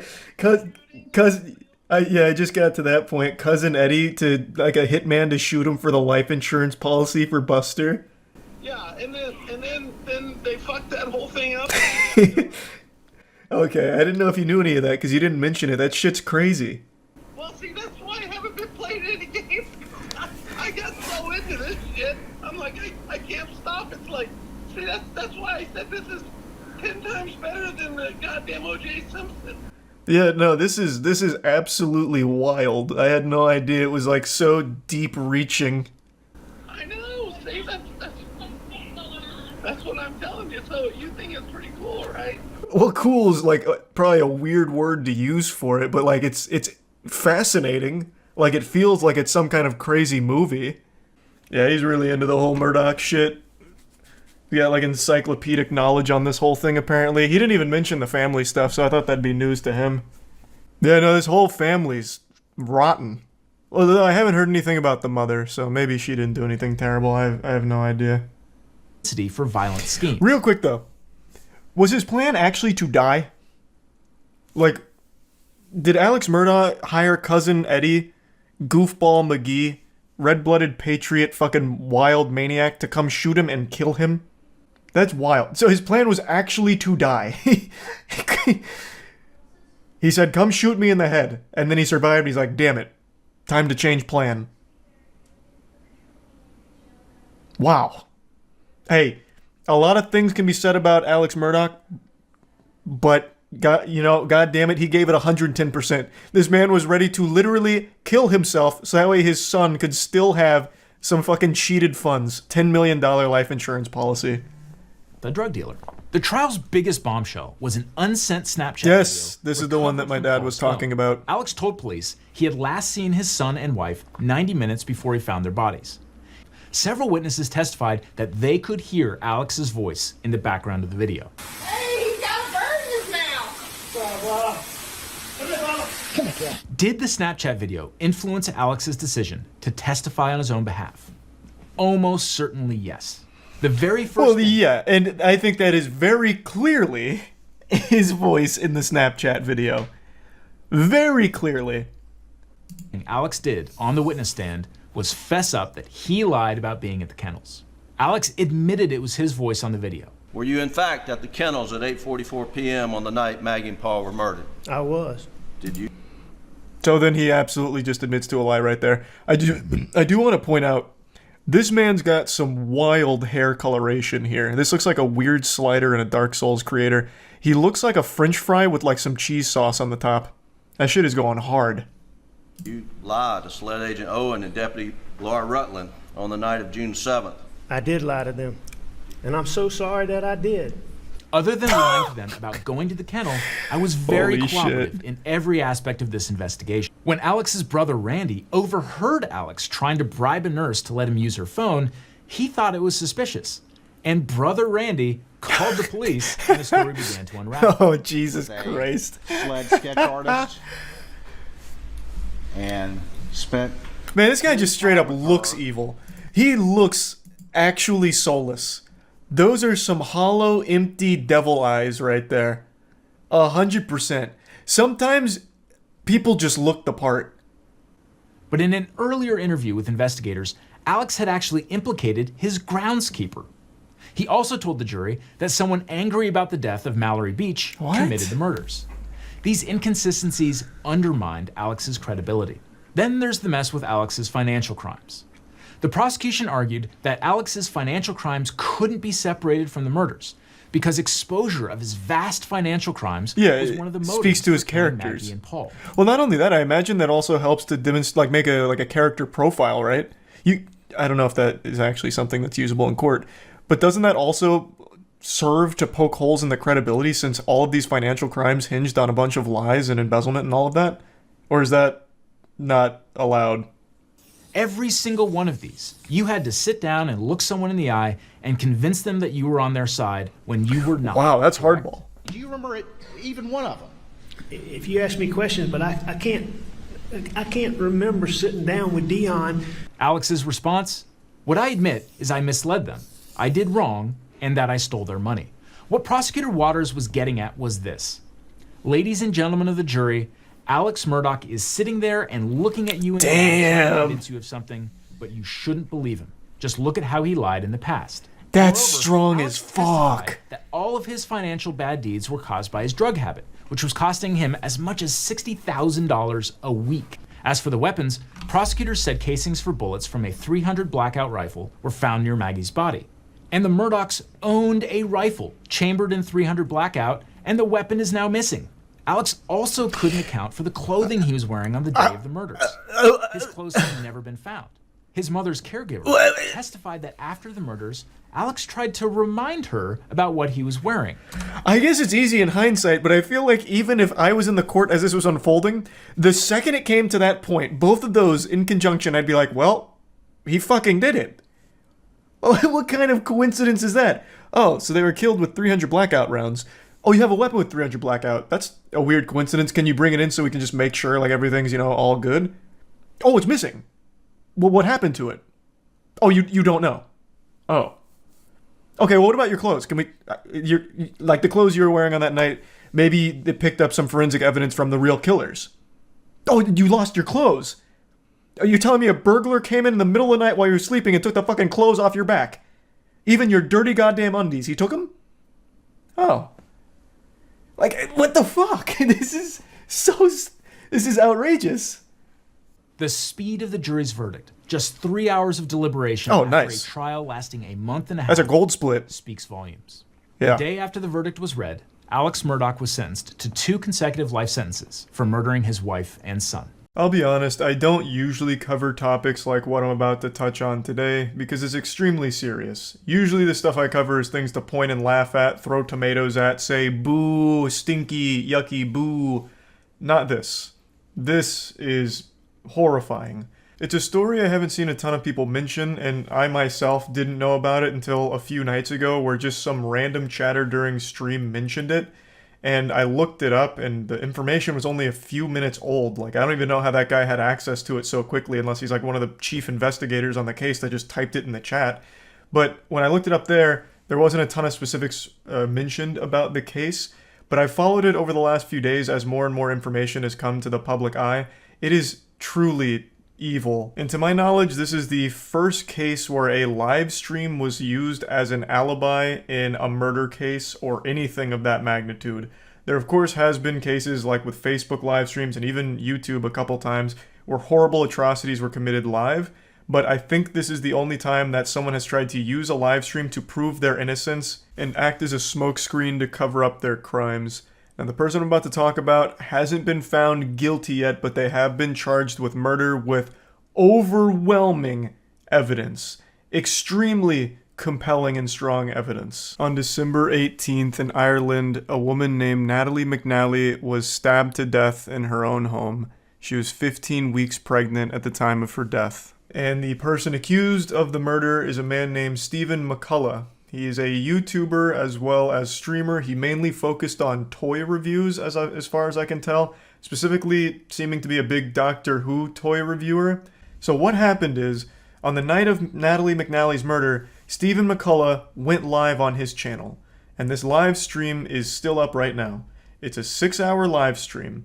And this was crucial evidence to prove his innocence on this evening. Because how could McCullough have possibly killed someone when there's proof of him streaming from his home at the same time that the murder had taken place? So they eventually, after bringing him in initially on suspicion of being involved in this case, let him go, because this live stream did serve as a pretty good alibi for him. Plus, this wasn't just streamed to 0 viewers, there were real sentient human beings with a pulse there to watch this stream, so should any of this information ever come to light, there would be a lot of witnesses saying, no, I was watching him stream, he was 100% at home. So that was his whole plan. And while this worked for a brief period of time getting him out of suspicion, it was an ephemeral victory because after the investigators combed through about 4,000 hours worth of CCTV footage, they kind of pinned his whole location. They got his whole itinerary here. They were able to track him around and follow him around like it was a fucking Sims character. So not only did they see him through the CCTV evidence, but they also have the account of the taxi driver. They even took notice of things like a yellow glove underneath a black glove while giving change to a bus driver. And with all of this, they had a really strong case against him being the murderer. But they still had that live stream to explain. Because again, there is a live stream that did span the entire course where all of this took place. So how the fuck does this happen? You know, is he David Copperfield? Like, what, 2 places at once? Is this some kind of prestige situation where he had like a twin or a clone of himself?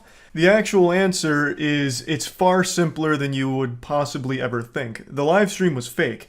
Yes, the stream went live on his channel during this whole period of time, but it wasn't actually a live stream. It was a pre-recorded video that Stephen McCullough had recorded days prior in order to look like a live stream, to mimic a live stream, so that way it could be used as an alibi for him.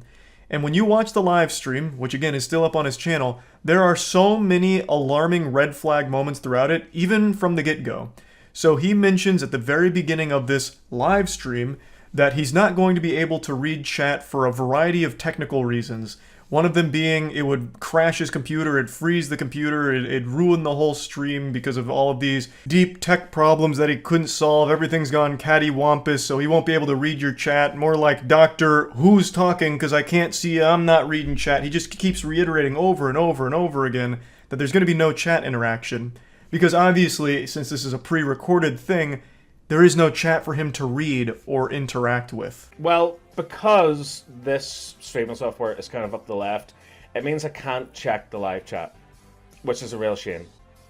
Can't look at the live chat for some bloody reason, because if I do, it makes the whole thing freeze and OBS just screws up. And he just kept like explaining why he can't read chat, and then he started talking about like, well, I guess I could read it on my phone, but you know, I get addicted to TikTok when I'm on my phone, and that's a mess. So I've put my phone in timeout in another room, so I won't be reading chats there either, and that'd probably ruin my internet too anyway. So no chat tonight. You guys can talk amongst yourself. I don't even like live streamers who read chat, so no chat for me tonight. There's plenty of streamers who don't interact with chat, but to go this long and this in-depth on things that make absolutely no fucking sense whatsoever to explain why you're not going to be reading chat or reacting to donations is definitely a little odd.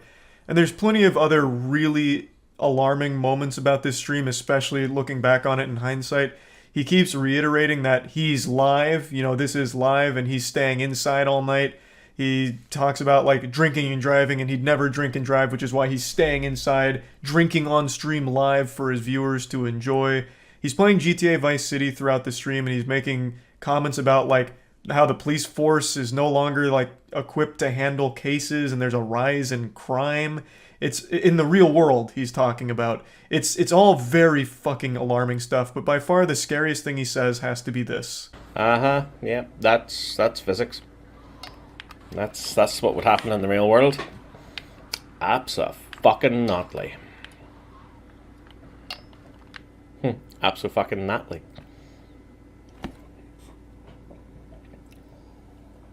Completely out of nowhere, unprompted, he mentions someone named Natalie in a pretty menacing way. And once again, there's plenty of other things he says in here that are very scary, but I think this one is by far the worst moment. This has been 100% confirmed beyond a shadow of a doubt to be a fake live stream. When authorities seized some possessions, they found the actual video itself and concluded that it was filmed on December 13th or 14th. And also, McCullough himself has confirmed that the live stream was not actually live, it was pre-recorded, but insists that he was actually just drinking by himself alone that night. He completely denies the murder and insists that someone else may have been dropped off in a taxi near his home. This is referring to the CCTV evidence that they've gathered, pinpointing all of his locations throughout the evening. There's also other awful shit here as well. McCullough stayed pretty close to Natalie McNally's parents, and in one case even left his phone over at their house in order to like bug them and secretly spy on them to record their conversations to see if he was a suspect. So McCullough went to the McNally house, left his phone on record, and left, but returned 40 minutes later claiming to have forgotten it, and police were saying that this was an attempt to listen into their conversations to see if they suspected him of anything in this. I can't envision a world where Stephen McCullough is not the person who committed this crime. There is just an overwhelming amount of evidence against him. And he still doesn't have a real explanation for what the possible motive to faking the live stream would even be. Nothing that makes sense, at least. And then randomly dropping Natalie's name during it. I just cannot imagine that this man is innocent, but he hasn't been found fully guilty of being the murderer yet. But yeah, overall, a horrifying situation. I'm wishing the absolute best for the McNally family, and I'm hoping justice is served here. That's about it. So yeah, there's so many things in this world that can make you frown. Undercooked meat, getting a porta potty tipped over on you while you're inside, just to name a couple. I want to give you something that can make you smile.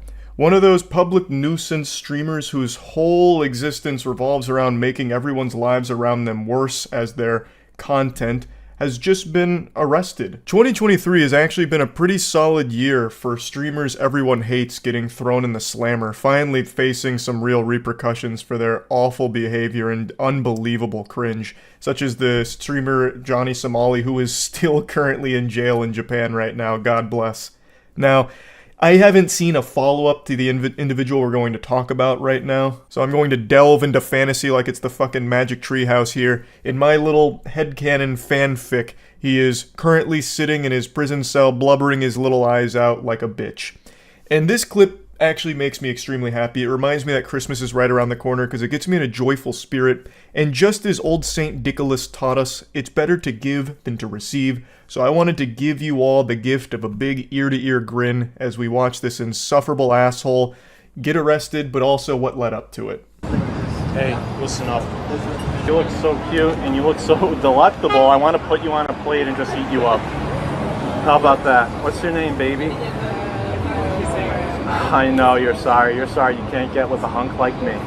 You're sorry you're stuck with a cuck that you fucking cheat on, you record videos of you sucking off other guys, and he wants to see that shit. Correct me if I'm wrong. This guy's voice sounds like someone doing an impression of a Redditor. He's got that quintessential nasally loser voice, and clearly he knows he's not actually going to end up getting this girl's number or anything like that. He's being as abrasive as possible because it's content for his stream to entertain them by just going up and harassing women as much as possible. Admittedly, this guy is also self-aware enough to recognize that he is a creep, but instead of doing anything to fix that and better himself, he's more than happy to lean into it as much as possible to become the ultimate creep. He has adopted it as his only personality trait, being a loveless, sexless loser, and tries to make a career out of it. He is actually striving to be a professional dumpster for everyone in the chat to spit in and laugh at. It is pathetic. Dude's out here more dripless than I am, by the way. He's out here rocking a yellow t-shirt, bright yellow, looking like Curious George's friend, the man in the yellow jacket. Goober's also got some of the worst posture I've ever seen in public. He's more hunched over than that iconic photo of Goatman in the forest. So I already know when he's not out in public harassing people for his stream, he's inside on the computer doom-scrolling the internet, rotting and withering away. Now, of course, I'm not usually one to criticize posture, because sometimes when I'm streaming, I get fucking hunched over and right up against the monitor too. But at least when I'm out in public, I'm self-aware enough to recognize that you gotta straighten that shit up. And that happens regularly, right? Because it's true. Tell me I'm right on the money or not. Tell me, okay, listen up, baby. I'm so sorry. You know, I really tried. God damn you. Her booty's so small. Fuck. It's so cute how he also has a friend with him that's doing the same thing, but from a distance, kind of whispering it to stream, just insulting the girl for the audience. What an unbelievable power couple of fucking douchebags. I don't want to bother you guys. I'm not trying to be creepy in any way, but can I get like one of your numbers and I'll be on my way and then we can meet up? We're actually going to go meet our boyfriends right now. So. Oh, so I can't take you out or do anything like that? Yes, really quick. Just stop right now. Sorry. Doesn't matter what you want. Do you want? We're just, here's what we're wondering. I'm sorry. You're just so fucking hot. That second encounter right there is nightmarish. This girl's walking on the street alone. Two weirdos come up to her and say, "It doesn't matter what you want." And you can see her facial expression drop, just completely sink into a panic mode. I have no doubt she expected to be attacked by them or something, and you can see she picked up the pace. Because who wouldn't? That's a fucking weird thing to have happen. That's frightening. And especially from these two guys who are just walking around, camera out, coming up to you in the middle of the night. Like, what the fuck? This whole shtick sucks. It's just going up and bothering people who are just going about their night. Just randomly coming up to women. "Hey, pardon me, toots. Unsucked penis is a disease and I'm suffering from it. Are you the cure? You should be." It's fucking dumb. And it's a lot worse than that. It's worse than just going up and doing cringy lines. It's sticking around, bothering people, and in this case, scaring a woman who's walking home alone. Want to be my girlfriend for 5 minutes? Do you want to just go on a little date? We're going to walk for a bit. Okay. Just a pinky. Okay. So you can hold my hand. Oh. Yeah. So, hey, I'm here with my girlfriend. I'm here with my girl. Can you guys just shut the fuck up? I'm here with my girlfriend. Okay, just shut the don't fuck scare up. people. Get the fuck out of here. I'm here with my girlfriend. You're making too much noise. Get the fuck out of here, asshole. Fucking prick. I'm so sorry, Luna. No, this is dumb. Please. No, I was just protecting you. No, I was I protecting don't you, want that, baby, no. please. Ha, you get it? The joke is he's just pretending to be an unhinged lunatic. I don't know why you couldn't understand the gut-busting comedy of that. I'm gonna toss a quick fun fact your way, so get ready to receive it. About a month ago, I made a video going over shitty streamers like this guy and his friend, and I'm almost 100% certain that this is the same guy that ran away when someone he was harassing finally took him up on the offer to fight. He was the guy that instigated a conflict, and then the guy he was doing it to said, "Alright, let's just settle it right now." And immediately this guy bolted off. I'm being very generous with that term. Bolted in the same way that an alcoholic zombie would stumble across the street, because this guy is not athletic at all. But he ran away as quickly as his goofy little legs could take him, and then had this brief come-to-Jesus moment where he recognized just how sad and pathetic he is. Just this impressive specimen of trash. All right, you and me, Central Park, tomorrow. Don't be late, motherfucker.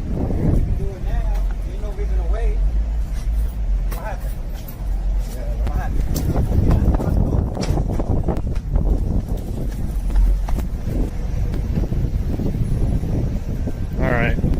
I hope he doesn't chase me because I don't want to fight him.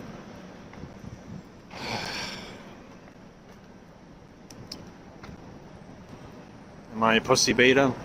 Perhaps.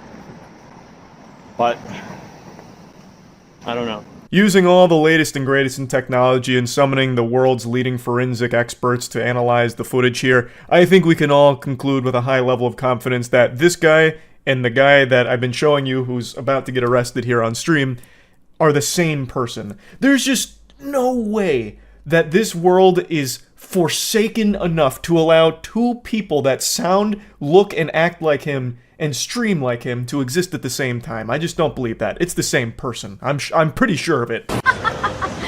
You love it. You know that there's like a... Excuse me, what's going on? What's going on? Relax. Put your hands behind your back. Put your hands behind your back. What's going on? You're being placed under arrest. For what? I'll tell you in a minute. Yeah. You just want to talk to you? You want to run? All right, now we're going to put you on your side. So they're arresting Carl, guys? Carl did nothing wrong? Ah, yes, the good ending. Tugs on your heartstrings. It's a beautiful thing to witness. You love to see that. I can't imagine a more fitting conclusion here. I don't know why his buddy's saying he did nothing wrong. He immediately tried to run from the cops who were about to start talking to him. You can't do that. Like, what the fuck? I imagine they got called there for a disturbance, like, hey, there's this weirdo and his weirdo friend that keep harassing everyone nearby, so the cops are coming to tell him to, like, cut that shit out. And then Chief Goofball here immediately tries to run. Well, it's not really a run. This guy and run don't really go in the same sentence. He takes, like, two fee-fi-fo-fum steps that kind of resemble, like, speedier movement, and the cops are like, nah, putting the kibosh on this, and they just tackle him, they take him down, and then stand him back up. So, again, I don't know what the update is. I don't know if he's still in custody or what, or if there's any charges. I couldn't tell you. It just makes me happy to see that. Just a big ol' asshole getting taken off the streets there. So, I thought that might put a smile on some of your faces. That's about it.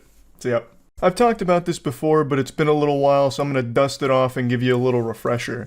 One of my favorite little genres of content on YouTube is the video games are evil crowd. Usually it's religiously charged, and I want to make it clear right away, it's totally fine if you don't like video games, right? That's absolutely understandable, no problem with that. But what I find extremely entertaining is there's quite a few churches as well as like individual content creators that pump out content saying that video games are the work of Lucifer and they're mind controlling the world in order to turn them against God.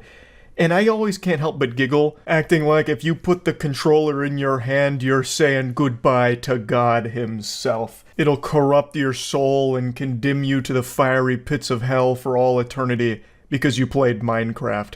Again, it's totally fine to not be a video game enthusiast if you're not blessed with that gamer gene or have esports pumping through your veins, no big deal.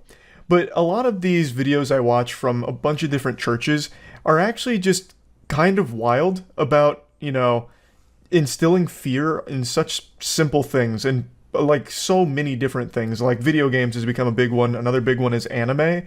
And all the arguments they make are really kind of ridiculous because you can make those arguments for actually everything ever, any hobby.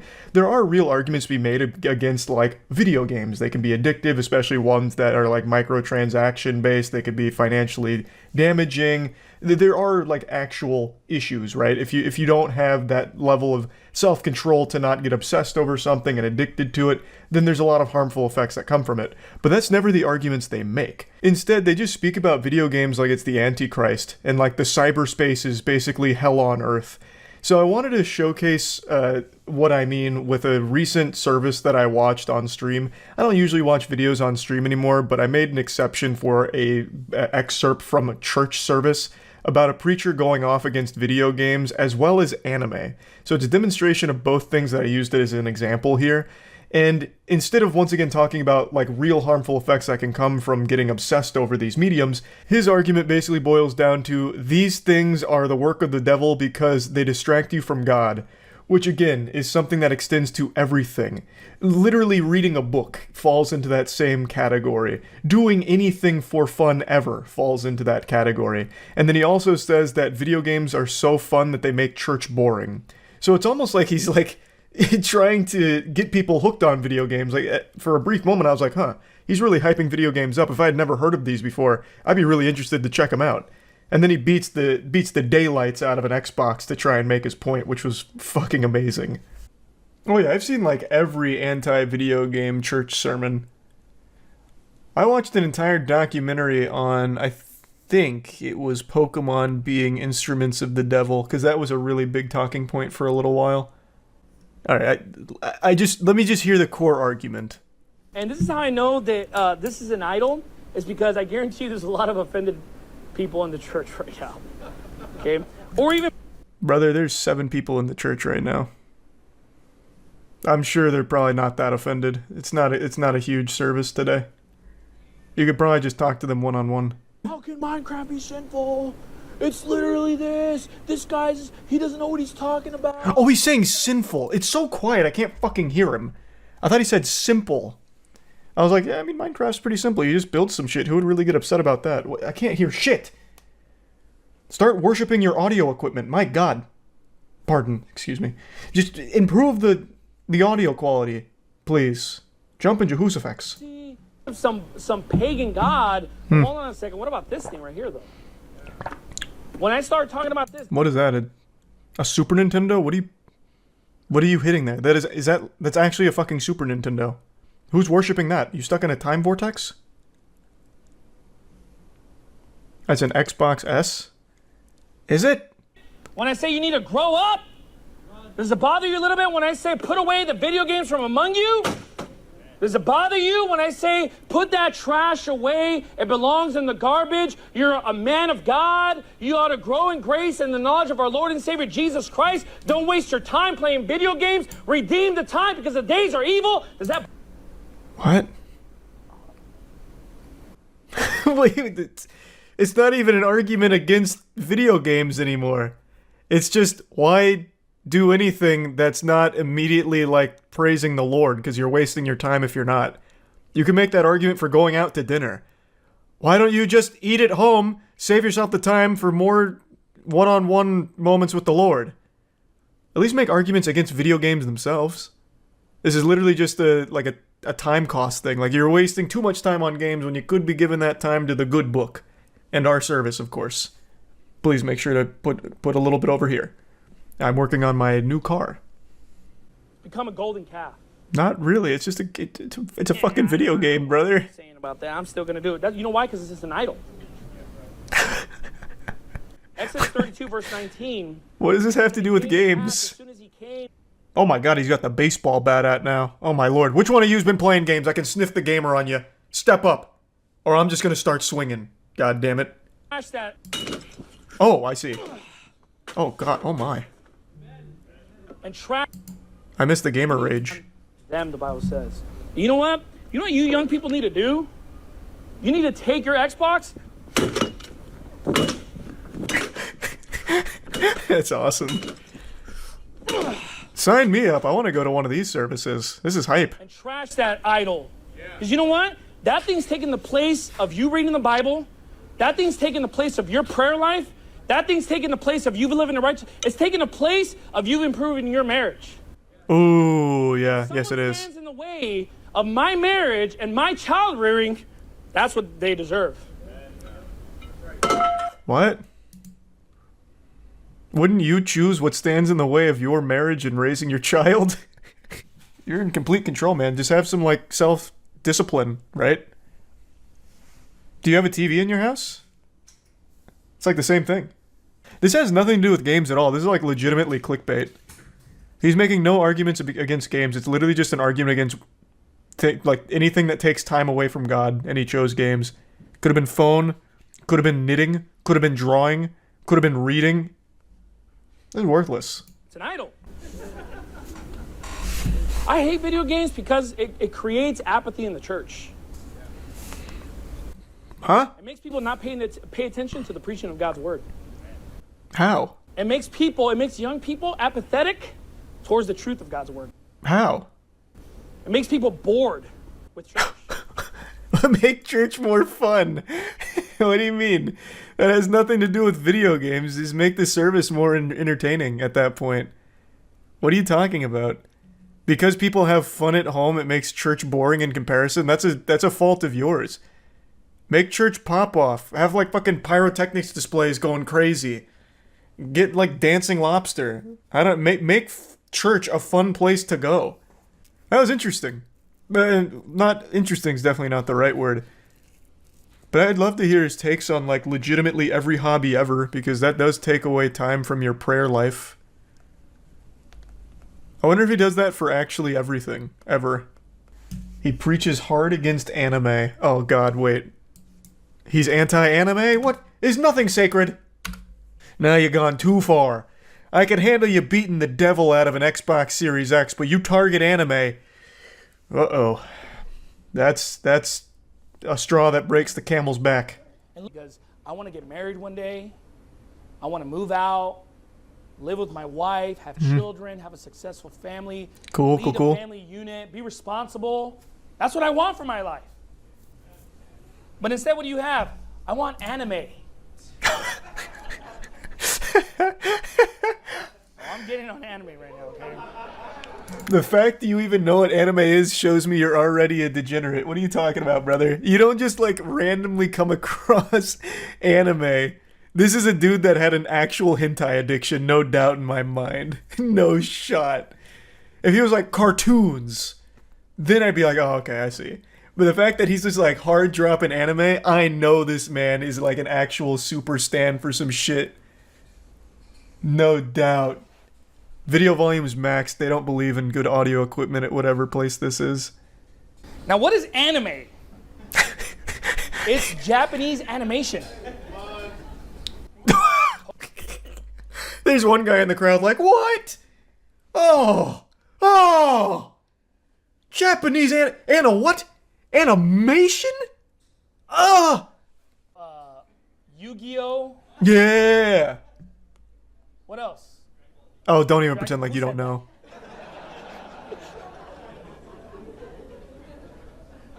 Dragon Ball Z. Now look, He's guys, finding the sinners. this is nonsense. And look, I know how this Who's works. saying amen? It's just a... Anime, some people like he's a good guy, he's a good person, but there's a level of immaturity. Where does that come from? It comes from anime. Comes from anime. Why don't they want to get married? Finally, we Anime. know. True. Married to some stupid drawing. Ridiculous. Fucking waifus. One Japanese animated girl, you know, on the screen that they're in love with. It's funny, Shit. but it's ridiculous. Get yourself a real woman. Not some animated Japanese girl. Sailor Moon, or what is that? Why? I don't know why he's playing dumb. I really don't. I want to go to his My Anime list right now. I know this man's leaving reviews on like the most obscure shit ever. You're gonna see this man posting on High School of the Dead, like not enough titty jiggling. 4 stars. I don't know why he's fucking pretending. You're not fooling anybody here, Bruce. I'd watch Batman, okay? Oh I my watch god. Spider-Man. I watch Superman. He's just like us. Yeah, I watch X-Men. Famous anime, all of them. And I would watch these, but you know what? I remember, like, after a while, you turn it off. Yeah, what? Now I'm just like, I see my brother working, I see adults, I see men, and I'm like, What? I feel like that. Fucking obviously. I know I can't be that. What's gonna happen? You know why? Because no woman is gonna respect a 25-year-old guy who still watches anime. Unless you hide it from her, then you guys get married, and now she's stuck. Like, dang, I didn't know this is part of your life. Oh shit, you watch anime? I'm getting a divorce. What the fuck? Ew. No, man, it's just people that just... It's no different than just watching any other TV show. Why not just extend this? I don't understand why he doesn't just broaden it. Like, this is just... What he's preaching is against literally any kind of hobby. Like, actually anything. Oh, you just get, like, lost in this world. You could say that for sports. Like, oh, you just... You know, all of these nerdy-ass sports statistics. Like, you're never going to the NBA, so please stop bringing up all of these goddamn Luka stats, right? Like, who cares? You're wasting your time. Now your wife's stuck with you because you were hiding this obsession. Like, just broaden the topic. It's not just anime you're talking about. It's literally anything that's a hobby. And I love how he's like, I used to watch Batman, but then I realized it ends. Like, yeah, no shit. It's called a runtime. It's not like you can just perpetually just like live watching TV forever. The weak and beggarly elements of anime. And look, I know people in my personal life, they're literally in their 40s, 50s, still bumming money off of other people, not working. And it's not because of anime, I'll tell you right now. You would be hard-pressed to find someone in their 40s and 50s that you know that's watching anime. So what is the lesson? What is the takeaway? If you just stop watching anime, you're not guaranteed a respectable job. I am so lost. It'd be very easy to turn this into some type of Christian lesson, but he's not. I don't understand what the point is. It seems like he watched an anime recently and maybe had a disagreeable take on it somewhere, got insulted, and he's like, you know what? This is the root of all evils. I've got to talk about this. Your marriage is trash. Anime. With mom, True. And they have children out of wedlock, and they're just losers. That is a loser life, folks. We're like, well, I'm not doing that. Yeah, but your little anime habit is going to take you to that route. What? That's your end game there, buddy. Okay. Shit, I gotta stop then. You see guys in their 40s and 50s Shit. hanging out with the young guys. Yeah, like you. You're 25 years old and you're hanging out with 40 and 50-year-olds. What are you talking about? You're self-reporting. You just said that. You just said that you know 40 and 50-year-olds like this. They're hanging out with you. You're the weirdo. Well, and them too. You're all weird together then. And it's not because of anime. People find out that you're like watching anime. If that's your life. Okay? Yeah, true. Down on stuff like that. If you make anything like that in your life, you're in for a rough time. Has nothing to do with your statement or your lesson here, If though. you have a short view, foolish person, you need to rule yourself. Okay? Huh? In fact, I would say this: you're just an emotional person. Ooh. It's far too much soy. This took a crazy turn. What the fuck? We went from anime to soy? Let's go. Message today. Message is simply this: grow up. No, fair enough. See, like, if that was the message the whole time, it makes sense, right? Like, for example, if you make anime your whole identity and you become obsessed in it and that's all you really think about, yeah, you're in for a rough time. That extends to, like, actually everything ever. Why did he use Sailor Moon out of all examples? I don't know. I think he was trying to think of, like, normie animes so he didn't, like, make it too obvious. His biggest tell was a guy shouted Dragon Ball, and he's like, who said that? Yeah, whatever that is. And then Bruce himself says Dragon Ball Z. He never said the Z, Bruce. You knew what he was talking about, fucking hidden weeb. I think he must have went through like an obsessive weeb period otaku moment in his life. Regrets it, and now he's using it as a talking point. I saw something really gross today that I just need to vent about. There is a pastor in Indiana named John Lowe II, which sounds like a generic NPC name in The Sims, and he went on stage in front of the congregation to admit to committing adultery 20 years ago, and received a standing ovation for his honesty. The crowd was cheering as if it was E3 and their favorite video game just had a sequel announced. A massive, uproarious round of applause, all because this guy publicly admitted to cheating on his wife. And then it wasn't until the person that he had the affair with came on stage that they realized, maybe this isn't something to be happy about, because the victim was a 16-year-old girl that he molested and sexually abused at the church. In case you don't know, I'm Pastor John Lowe, and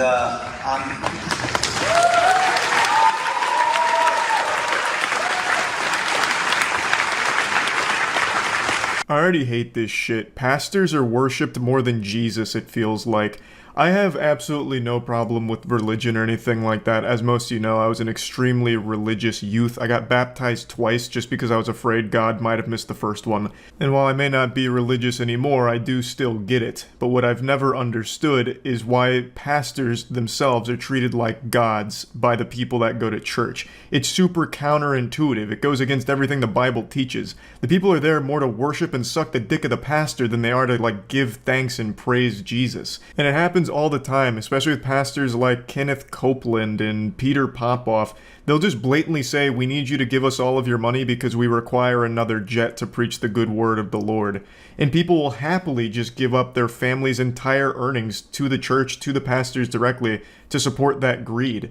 Just actual evil assholes. I'm getting carried away, but you can see it right away here where they're just like shouting and cheering because this guy said his own name. Dude's up there to publicly confess to an actual fucking crime, and he still can't help but get cheered on like he's a rock star for it. I committed adultery. It was nearly 20 years ago. It continued far too long. It involved one person, and there's been no other, nor any other situations of unbecoming conduct for the last 20 years. Yeah, I highly doubt that last part from the confession where he says this is the only person it happened with. I imagine he's probably done this to multiple other victims, just a little sneaking suspicion. He's doing his best to tiptoe around the details here because he doesn't want to reveal that the victim was underage and how fucked up it all was. So he's being very careful with the way he describes the adultery. While applying church discipline for sexual failure, for repentance, confession, and restoration, I myself had not been disciplined for sexual misconduct. I will not use the Bible to defend myself or to beat you into scriptural submission. I'm not gonna lie, this part actually shocked me here, him saying that he's not gonna use the Bible to defend himself. That's like the #1 thing the Bible has been used for hundreds of years, to defend some awful shit because of a disgusting interpretation of what the Bible says. And what's even more shocking is the way that he describes the Bible here makes it sound like it's a chair in the WWE. He says, I'm not gonna beat you into scriptural submission. Bruh, it sounds like some kind of promo material that Hulk Hogan would have said, hey brother, I'm gonna use the Bible to lay the smackdown on you at the upcoming WrestleMania Raw. Meanwhile, I hope you believe God called you here. Meanwhile, I hope you believe that God called you here, perhaps for such a time as this. To believe, to forgive, to heal, so that God can reveal His goodness to you. Man, what the fuck are you talking about? I certainly hope there'd never come a time where the Lord calls me into church specifically to listen to some bumbling goober confess to molesting a 16-year-old girl. Why would he want me to be there for that? Why would he want any of these people to go to church to listen to that? Because I know it wouldn't be for forgiveness. No shot. Absolutely not. And what makes me really infuriated here, and I guess I can't really blame the people, it's not their fault, but them just like agreeing with him saying amen as if he's making a good point. When he's saying, I hope you believe God called you here for a time such as this so that way we can heal, forgive, and you might see His goodness.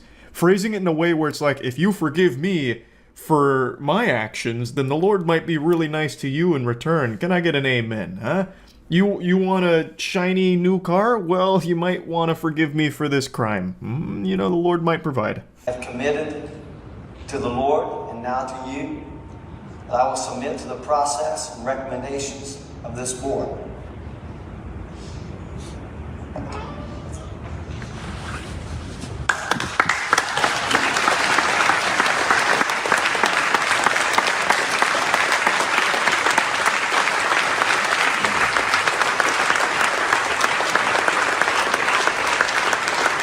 Yeah, a standing ovation for that.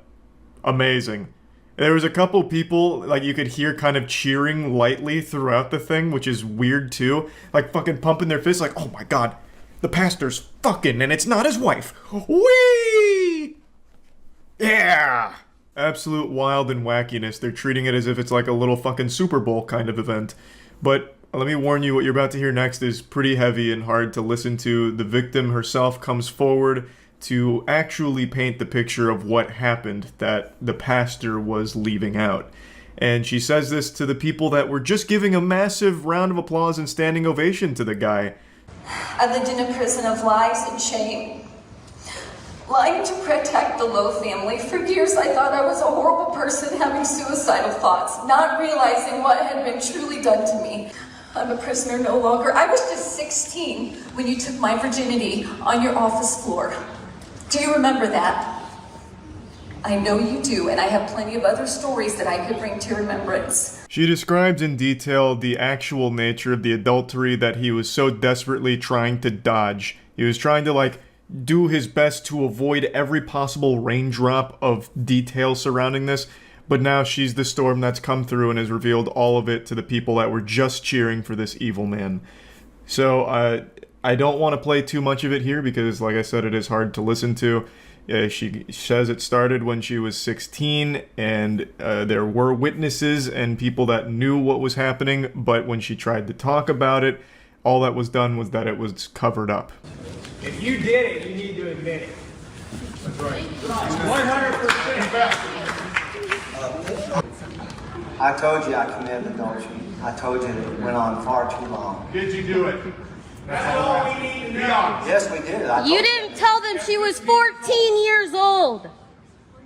No, at 16. Now the crowd's turned on him with the pitchforks out and looking for a biblical beatdown of their own for this guy. And this comes because the woman, the victim, came forward with a lot of information about what happened, as well as her partner coming forward with additional information that they revealed in front of the entire congregation publicly. And now the crowd that was just cheering for him is no longer super thrilled about it.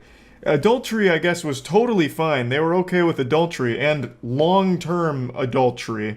But now that they've learned that it was against an underage minor, well, that's changed the whole narrative. I think both are bad. Obviously, it's worse that it's with a kid, but I don't think there was still any world where they should have been cheering for the guy who just admitted to cheating on his wife for so long. It's still fucked up. I am glad, though, that they at least somewhat came to their senses like, Jesus, this is bad, this shit is not good. That's just the way it is.